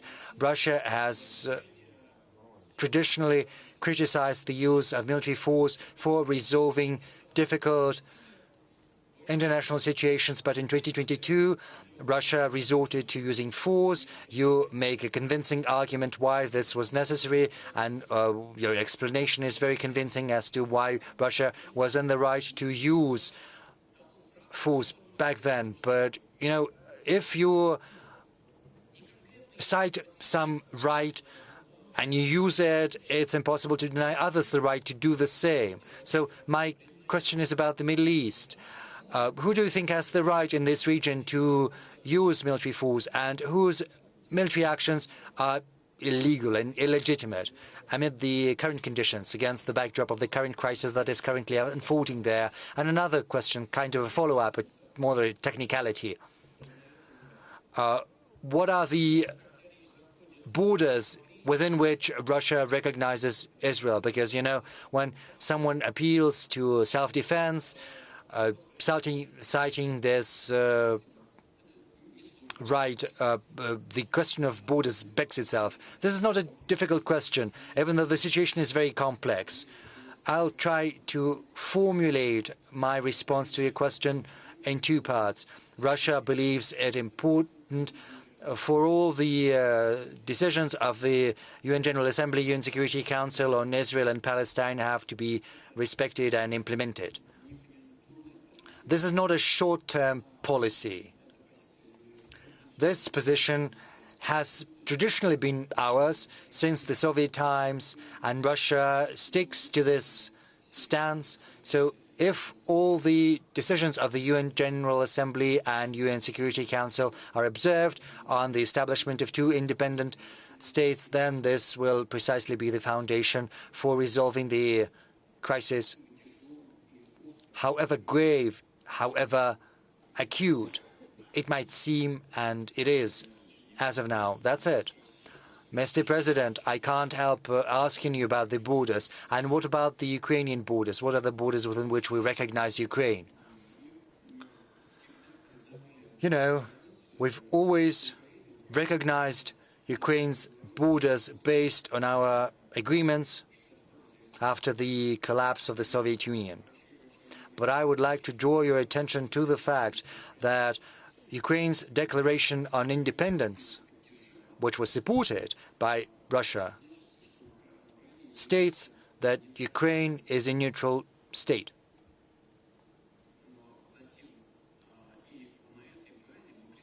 And based on that, we recognized Ukraine's borders. But subsequently, as is known, the Ukrainian leadership amended the basic law of the country, declaring its intention to accede to NATO, and this is not what we had agreed upon. That's the first thing. Secondly, we have never supported any kind of coup d'etat wherever they take place, nor do we support the coup d'etat that transpired in Ukraine. We understand and support people who disagreed with that coup d'etat, and we recognize their right to defend their interests. On multiple occasions, I have had a discussion with the UN Secretary General, and it's an open secret. I do not think he'll take an issue with me. He supports those who say that we have violated the norms and principles of the international law as well as the UN Charter, that we were the ones to initiate the hostilities in Ukraine.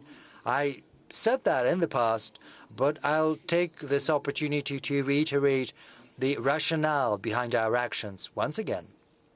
Just look here. In compliance with Article 1 of the UN Charter, every nation has the right to self-determination, as far as I remember. Then those who live in the Crimea and in the southeast of Ukraine who disagreed with the coup d'etat because it was an illegal anti-constitutional act, they had the right to self-determination. Is that the case? Yes, it is. The ICJ made a ruling with regard to Kosovo, analyzing the situation around Kosovo, saying and stipulating that if a territory declares an independence, then it is under no obligation to ask for the authorization from the central authorities of the country which this territory is to be part of when independence has been declared. Is that the case? Yes, it is, because that is the ruling passed by the International Court of Justice of the United Nations. So these territories, including Novorossiya and Donbass, had the right to make a decision on their sovereignty. This is absolutely in line with international law and the UN Charter. If that is the case, then we had the right to enter into an intergovernmental treaty with these entities.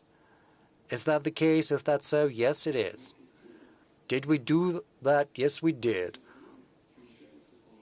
These treaties included articles on mutual aid. We ratified these treaties, and then these newly established states asked us for assistance under the treaties we had entered into and we had ratified. We were under obligation to help them. We tried to put an end to the hostilities that the Kiev authorities had unleashed back in 2014. They did not start any kind of aggression or intervention. What we're trying to do is put an end to this aggression. The UNSG listened to all of that. He was nodding in silence, and he said, "Yes, all right, but still, you're the one who attacked." And I'm not joking. This is almost exactly what he said. But there is no rational answer to that. There is a chain of logical reasoning. Where is the error? What is wrong that I said? When did we violate the international law on the UN Charter? There's no error or violation. And if that is the case, then Ukraine's border should be in line with the sovereign decisions made by the people who live in those territories that we call our historical territories. So it depends on the dynamics of the current events. Mr. President, if we get back to the first link in your chain of reasoning, do we understand if there is neutrality, then we could talk about borders?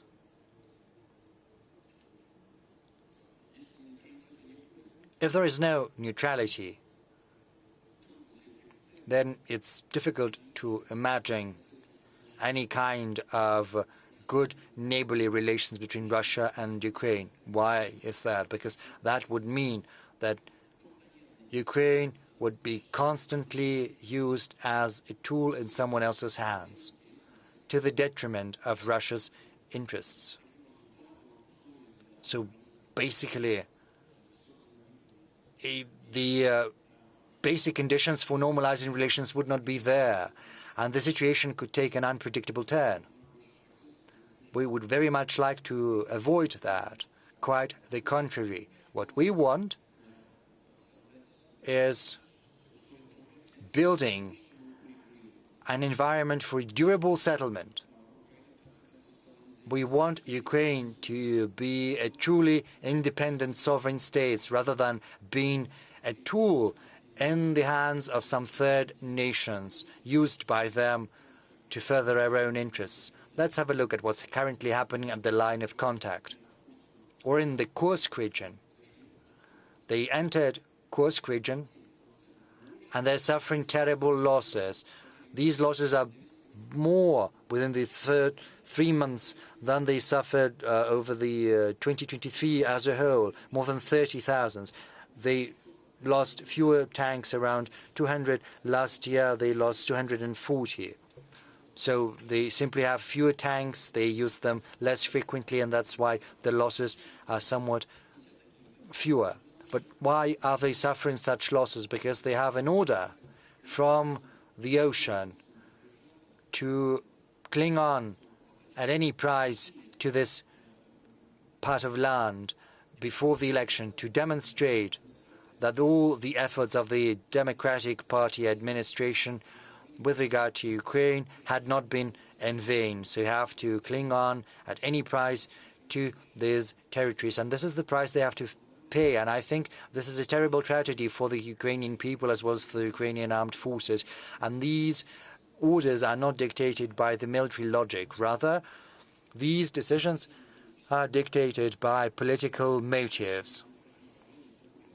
Right now, there are certain parts of the front line, say Kupiansk direction. I don't know whether the military spoke about that. There are two pockets of Ukrainian armed forces that have been encircled. In one pocket, they have been encircled, and they are blocked against part of the reservoir. Around 5,000 people and another around the same. They have been encircled. They're trying to build pontoon bridges, but they've been eliminated. As far as the other part of the front line is concerned, where the center group of armed forces is acting, there are two pockets in encirclement, and soon there's going to be a third one. The military, the Ukrainian military, see all of that, but the decisions are made at a political level, and which is not in the interests of the Ukrainian nation or the Ukrainian people. If it continues like that endlessly, then it won't lead to favorable conditions for the re-establishment of peace, calm, and good neighborliness and cooperation on a durable basis. Even though this is precisely what we should be striving to achieve, that is what Russia needs to achieve, and that is why we're open to peace talks, not on some on the basis of some made-up notions based on wishful thinking. We have to act based on the realities that we see,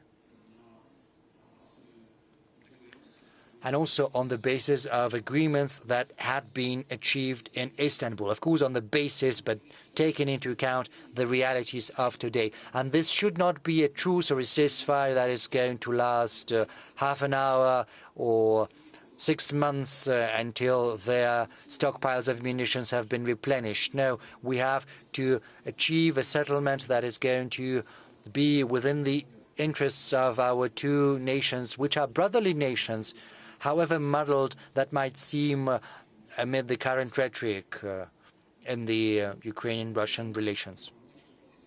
This is our stance. It's clear, it's well understood, and this is the path we're going to pursue.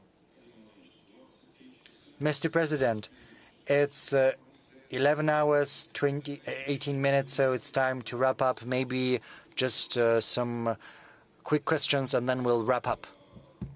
Yes, please. Okay. Algeria, please.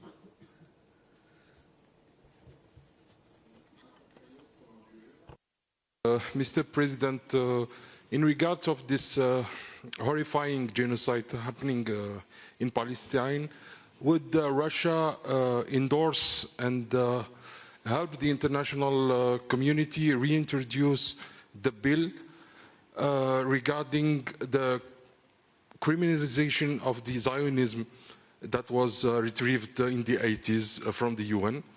And second thing, Mr. President, you mentioned in the Olympic Games the case of the female boxers. I think we all know here that it's about the Algerian one, and it's a lady. Her father says it's a lady. Our society is a very conservative one, and this would never happen. Anyway, thank you. You know, if she's a woman, God gave her health and new sports achievements. Then I didn't speak about her, but I was saying that the situation is impossible. Well, someone declares himself a woman and then competes against women, though, please forgive me, though external sex signs tell us a different story.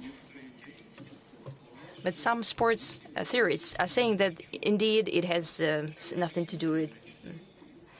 Well, if a person declared himself to be a woman, then it's just so simple. They can go ahead. It may come to anything then. That's number one. Now, number two, about Zionism. I understand, and I've spoken about it multiple times. I was saying that every action should be commensurate to the threat and to what's happening on the other side. Then we naturally condemn all kinds of, all manifestations of terrorism, and the attack on Israel was such a manifestation on the 7th of October. That's when it happened. But the response should be commensurate. What we need to strive for right now is to bring to a minimum, to a zero, the suffering of the Palestinian people. The hostilities must be ceased immediately. Everything should be done so that Israel and Palestine, Hamas in this case, agree upon that.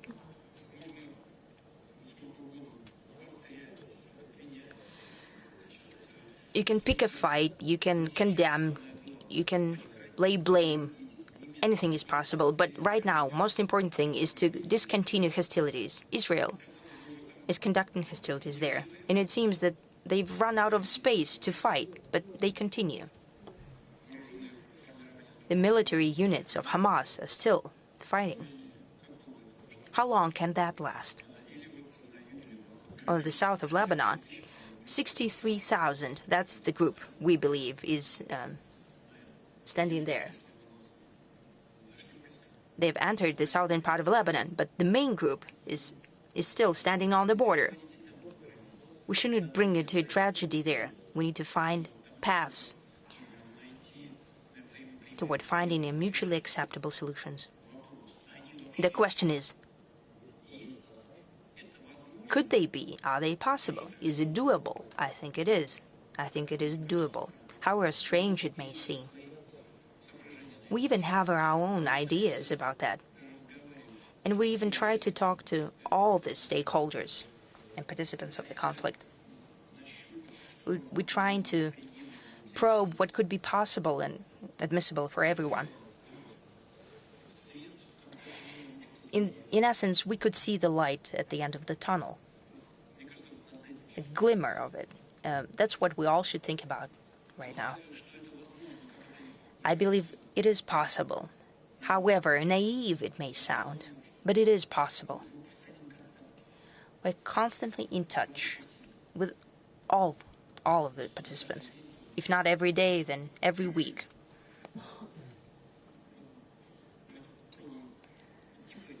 Let's try to walk down this path. I'm very afraid to jinx it and to disrupt one of the efforts that we're making. We're not alone in it. With some of our partners, so to speak, we're also in touch on this matter. There is an overall strive, I think, and I'm being sincere. And it seems that we're moving in the right direction there. I have a feeling that today almost everyone, all stakeholders of this complex process, everyone, at the very least, they do not want the further development towards confrontation. On the contrary, they're thinking about finding some agreements. Let's think about that, okay? And we're working on it. However strange, we have a conflict with Ukraine, but since we receive appeals from many participants of the conflict with ideas, with proposals, naturally we are in contact with everyone.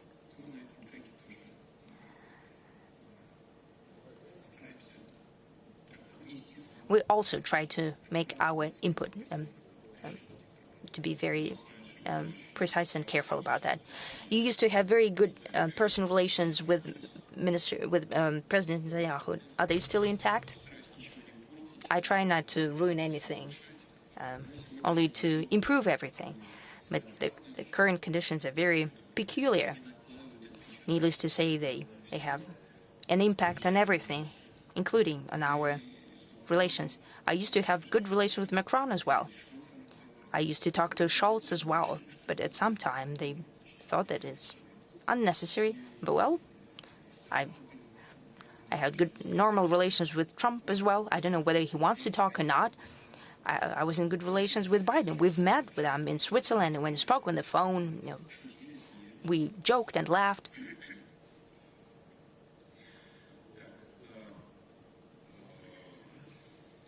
Okay, Saudi Arabia, please.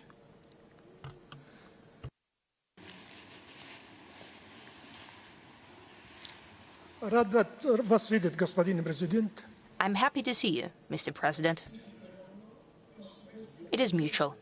Your speech in this audience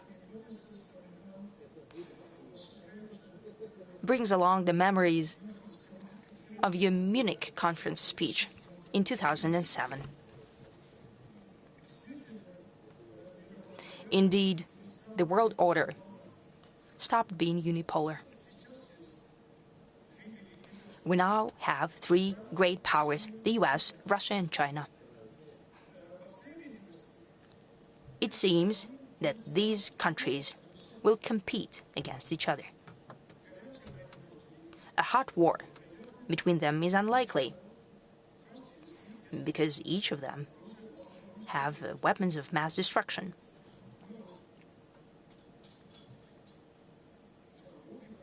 However, trade wars have already been started by the West,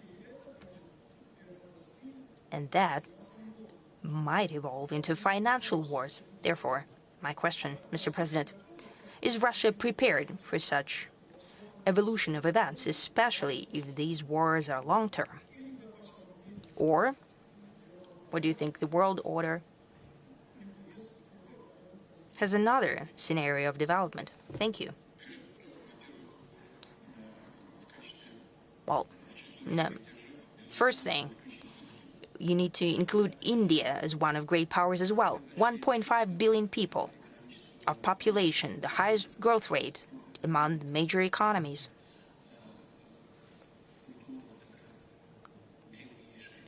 Ancient culture and so on, and the future, good future for growth. There are other fast-developing countries that naturally will be among those states that have great influence on the current policy on global development and on the future of humankind as well. Look what's happening with Indonesia, 300 million. And look at some African countries. Saudi Arabia is also playing a very big role in global energy. This single point is quite enough. One movement, one word of the Crown Prince is enough to have an impact on global energy markets. Tremendous influence. Now, as for those countries that you have mentioned, you spoke about rivalry between them. You know, healthy competition is always good. It never was detrimental to anyone. I'm not giving an ironic comment here. It brings to life the internal forces of each country. It helps propel its development. Monopoly is bad. But over the pond, they say that there is just one good case of monopoly, when the monopoly is good, when its own monopoly. But it's a joke, because that's also bad. It undermines the core, the internal energy of growth for those who have the control over the monopoly. So there is nothing bad here. The thing is that this natural competition should not evolve into an aggression of one country against another. Most importantly, that the agreements elaborated and agreed upon by all stakeholders, the rules that they have agreed upon, not that someone invented, these rules must be observed so that these limitations and sanctions that we're calling illegitimate, that are not used and applied as a tool for competition. Why am I calling them illegitimate? Because they run counter to international norms. For example, WTO. That's why they're illegitimate. That is an apparent thing. They're being politicized and later used for competitive advantage.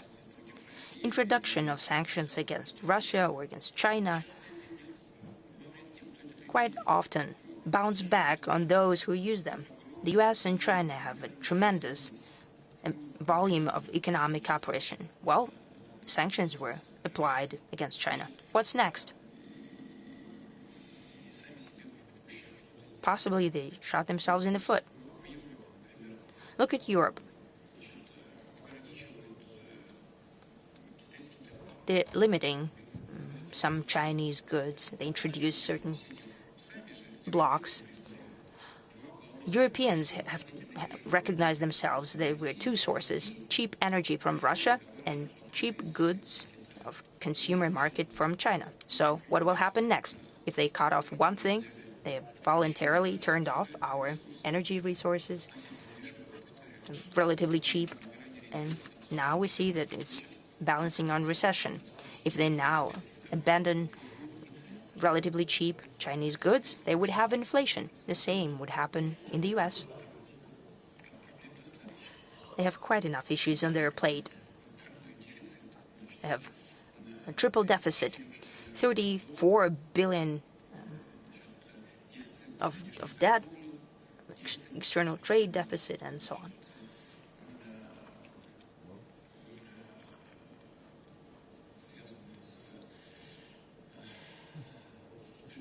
They have budget deficit.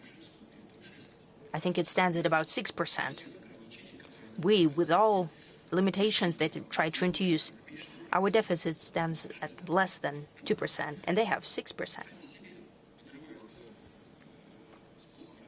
They undermine their own development and their institutions for development. Therefore, healthy competition, yes, it's only natural and possible. Using illegal tools for competitive advantage is bad, and it will be to the detriment of those who use it. And I hope that this awareness will sink in at a healthy political level, and we'll have a possibility to agree on everything. And the way to do it is what I've mentioned in my speech. Let's wrap it up because it'll be running too late. Okay, let's wrap it up. But I'm a philologist by my education. Okay. I'm quite a German studies person. No, I'm not a German study, but I'm a lawyer. You really troubled me by saying that you're forgetting the German language. Well, I'm not using it. You have to use it as a musical instrument every day. Well, I'm losing vocabulary. Can I give the floor to Mr. Köppel? He's the main representative of the German language here. Roger Köppel from Switzerland, please. Please, but this is Swiss German. Mr. President, that was a very impressive, outstanding evening. I've never seen a leader of your stature communicating on this level so long, so late in the evening. Congratulations. It's fantastic. However, I want to challenge your term collective West. Probably I'm considered to be part of the collective West. I don't consider myself to be part of any collective.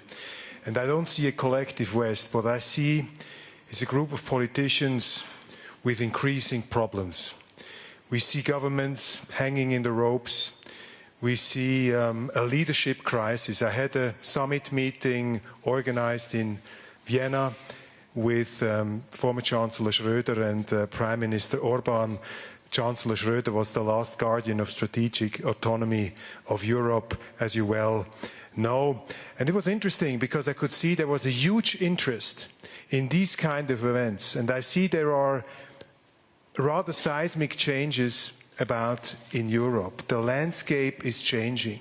And this is where I allow a slight criticism of you.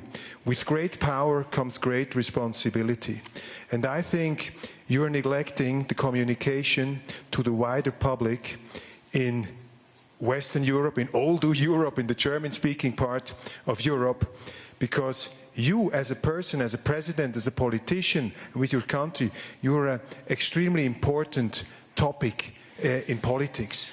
And if you would communicate, if you would encourage these people, this could have an effect without interfering in elections, but it would have an effect in helping to bring about changes that many people want in Europe. And my question is, do you share this view, and would you be willing to give interviews to independent journalists without naming some present here? Thank you very much for your answer. You know this journalist.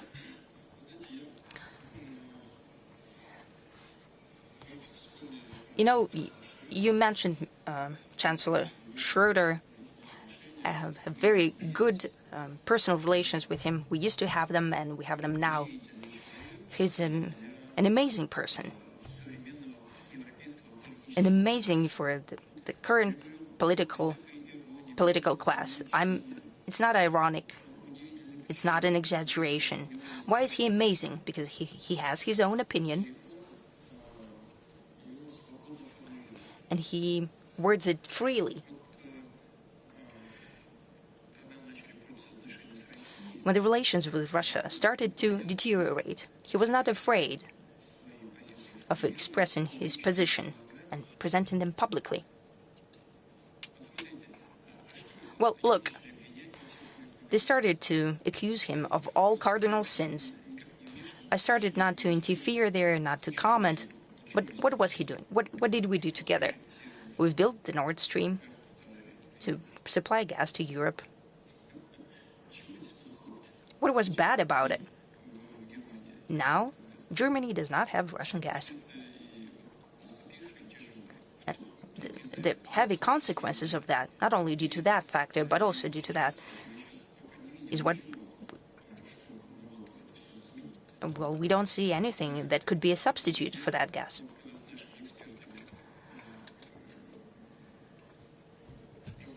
When I speak to my experts, well, it's not what I'm saying. I'm just repeating the words of the experts.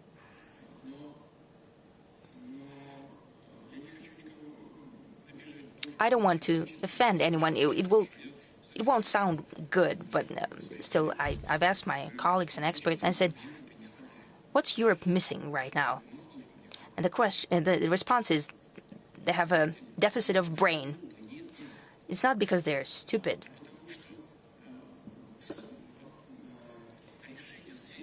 Is because the decisions in economic sphere are made by politicians who have nothing to do with economy. The decisions are politicized, badly calculated, that have no real ground for it. The same applies to the green agenda. Yes, it's a noble cause, naturally. Are we concerned by that? Yes. Are we afraid? Yes. But should everyone be scared into pushing through the solutions that cannot be implemented? That's not fair.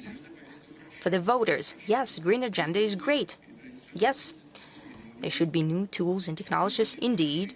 But can you survive? Can such an economy as German, can it survive purely on green energy? No, it will be shrinking. Or you have to go back to the coal power generation, as it happens in many European countries, including Germany. So they have scared people. They've scared the public opinion. They got rid of nuclear power generation. Later, they got rid of coal power generation. They don't need gas. No, they still need gas. So they started to supply it through different channels. So Chancellor Schröder was doing what was needed and not to serve Russia's interests.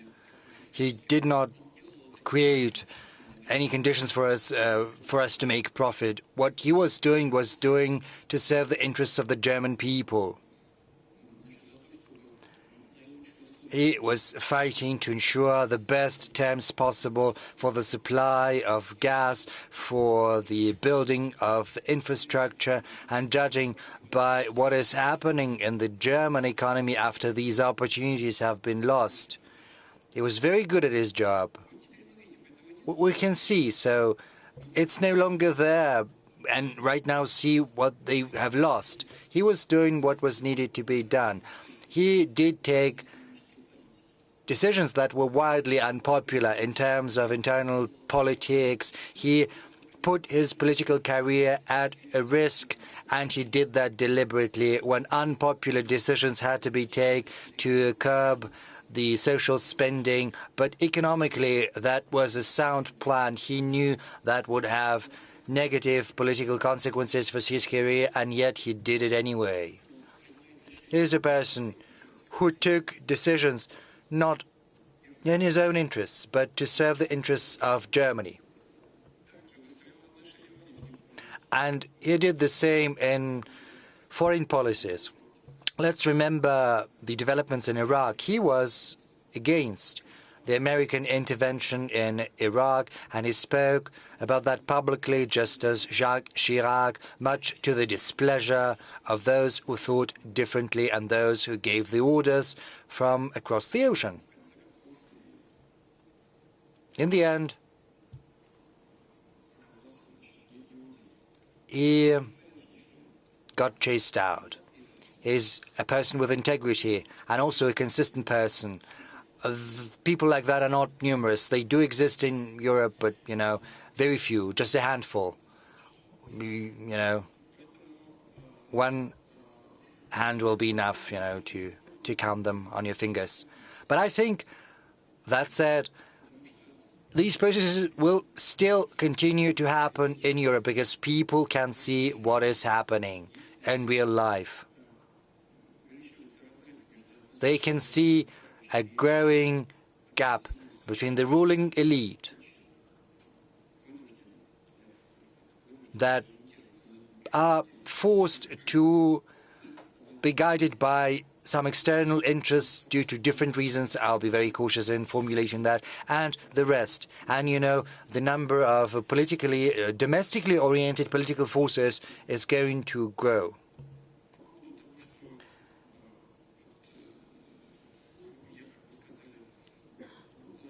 You said that I'm avoiding communicating with the wider public. Well, I do not think it is proper for me to address directly the citizens of those countries whose leadership basically anathemizes us, unwilling to listen to any arguments we have to offer. Yes, we can work and, you know, we've got the media, but they are being hounded despite the proclaimed freedom of speech. You know, our media are prevented from doing their work both in Europe and the US. Enormous difficulties are being created to hamper their work. Ask them and they will tell you. We have just one thing we can count upon, that is Russia today, because we do not have as ramified a system as the Anglo-Saxon world can boast of. But they're even afraid of Russia today. But I'm open as circumstances allow. You know, I met with Tucker Carlson from time to time. I've got contacts with journalists, Western journalists included. So, well, go ahead. Well, talking directly, you know, it often leads to an unhealthy reaction. There's this stream of consciousness, as it were. You remember the new president-elect, he was accused of ties with Russia. There were hearings in Congress, there was an inquiry, and they found nothing because there was nothing to find. They could corroborate or prove nothing because there was nothing to prove. And, you know, so much energy was spent on that. It could have been spent better elsewhere. And I do not want to create problems for anyone, honestly.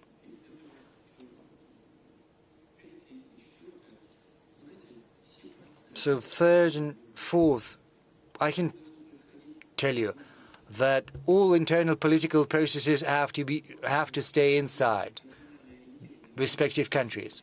And these nationally oriented political forces will continue to grow, not because I say anything to those like-minded people we've got both in Europe and the US. No, this is going to happen because these are the natural laws of internal development. And this is the surest foundation for forthcoming changes, which are sure to happen. Thank you. Thank you, Mr. President. And last, well, let's wrap up, yes. Western commentators often put forth one thought. Yes, they have some thoughts, and that is already a good thing. So it's a thought from those who are more positively minded. They say okay, it's impossible to agree on anything with Putin, but Putin is going to leave at a certain point in time, and then they will have to come to an agreement with Russia and reintegrate it because Russia is going to get back on the previous path. Well, I can tell you that Russia is following a path of its own, and I hope that it'll continue along the path of pursuing its national interests. Of course, Russia has to be reintegrated. This is something we've never refused to do. But I would hate for Russia to get back to the path it had been pursuing before 2022, which was, as I said in my speech, a path which was basically accompanied by a creeping and surreptitious intervention against Russia, intervention that was aimed at subjugating Russia to serving someone else's interests. Russia cannot exist in such a subservient state, serving someone else's interests. I can say that our rank-and-file citizens, first and foremost, have come to realize that once they understood what our geopolitical opponents were trying to do to us. You know, the whole logic of the current developments demonstrates one thing to us. People have come to realize what was happening, what they were trying to do to us, even though on the surface it was looking great. They were patting us patronizingly on the shoulder. And I think that explains this incredible consolidation of Russian society. It's because people have come to realize what our national interests are, and these interests are about reinforcing our sovereignty and independence. You know, during our presidential electoral campaign, I didn't have time to follow everything, but I did turn on a TV set, and there was a foreign journalist, I think, I do not remember where from.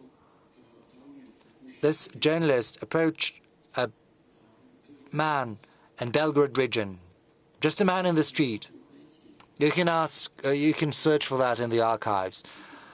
And he asks the question, where are you going? To the pole, but it's dangerous because, you know, there are UAVs, drones that can fly to the pole and you can get injured. Why are you going to the pole? Are you not afraid? And the response, the reply was very simple. He's in his 30s or 40s. He said, I am Russian. And then he turned away and he went back to his business. And I think any Russian citizen could say that, regardless of where they hail from the Volga region, you know, because we've got more than 190 different peoples from the north of Russia, from the northern Caucasus. You know, all of these developments, all of these events have brought our society to an unprecedented level of consolidation, as well as to an unprecedented level of understanding what our sovereignty is and how much is at stake, because sovereignty is a sine qua non for Russia's development. Thank you. Thank you, Mr. President.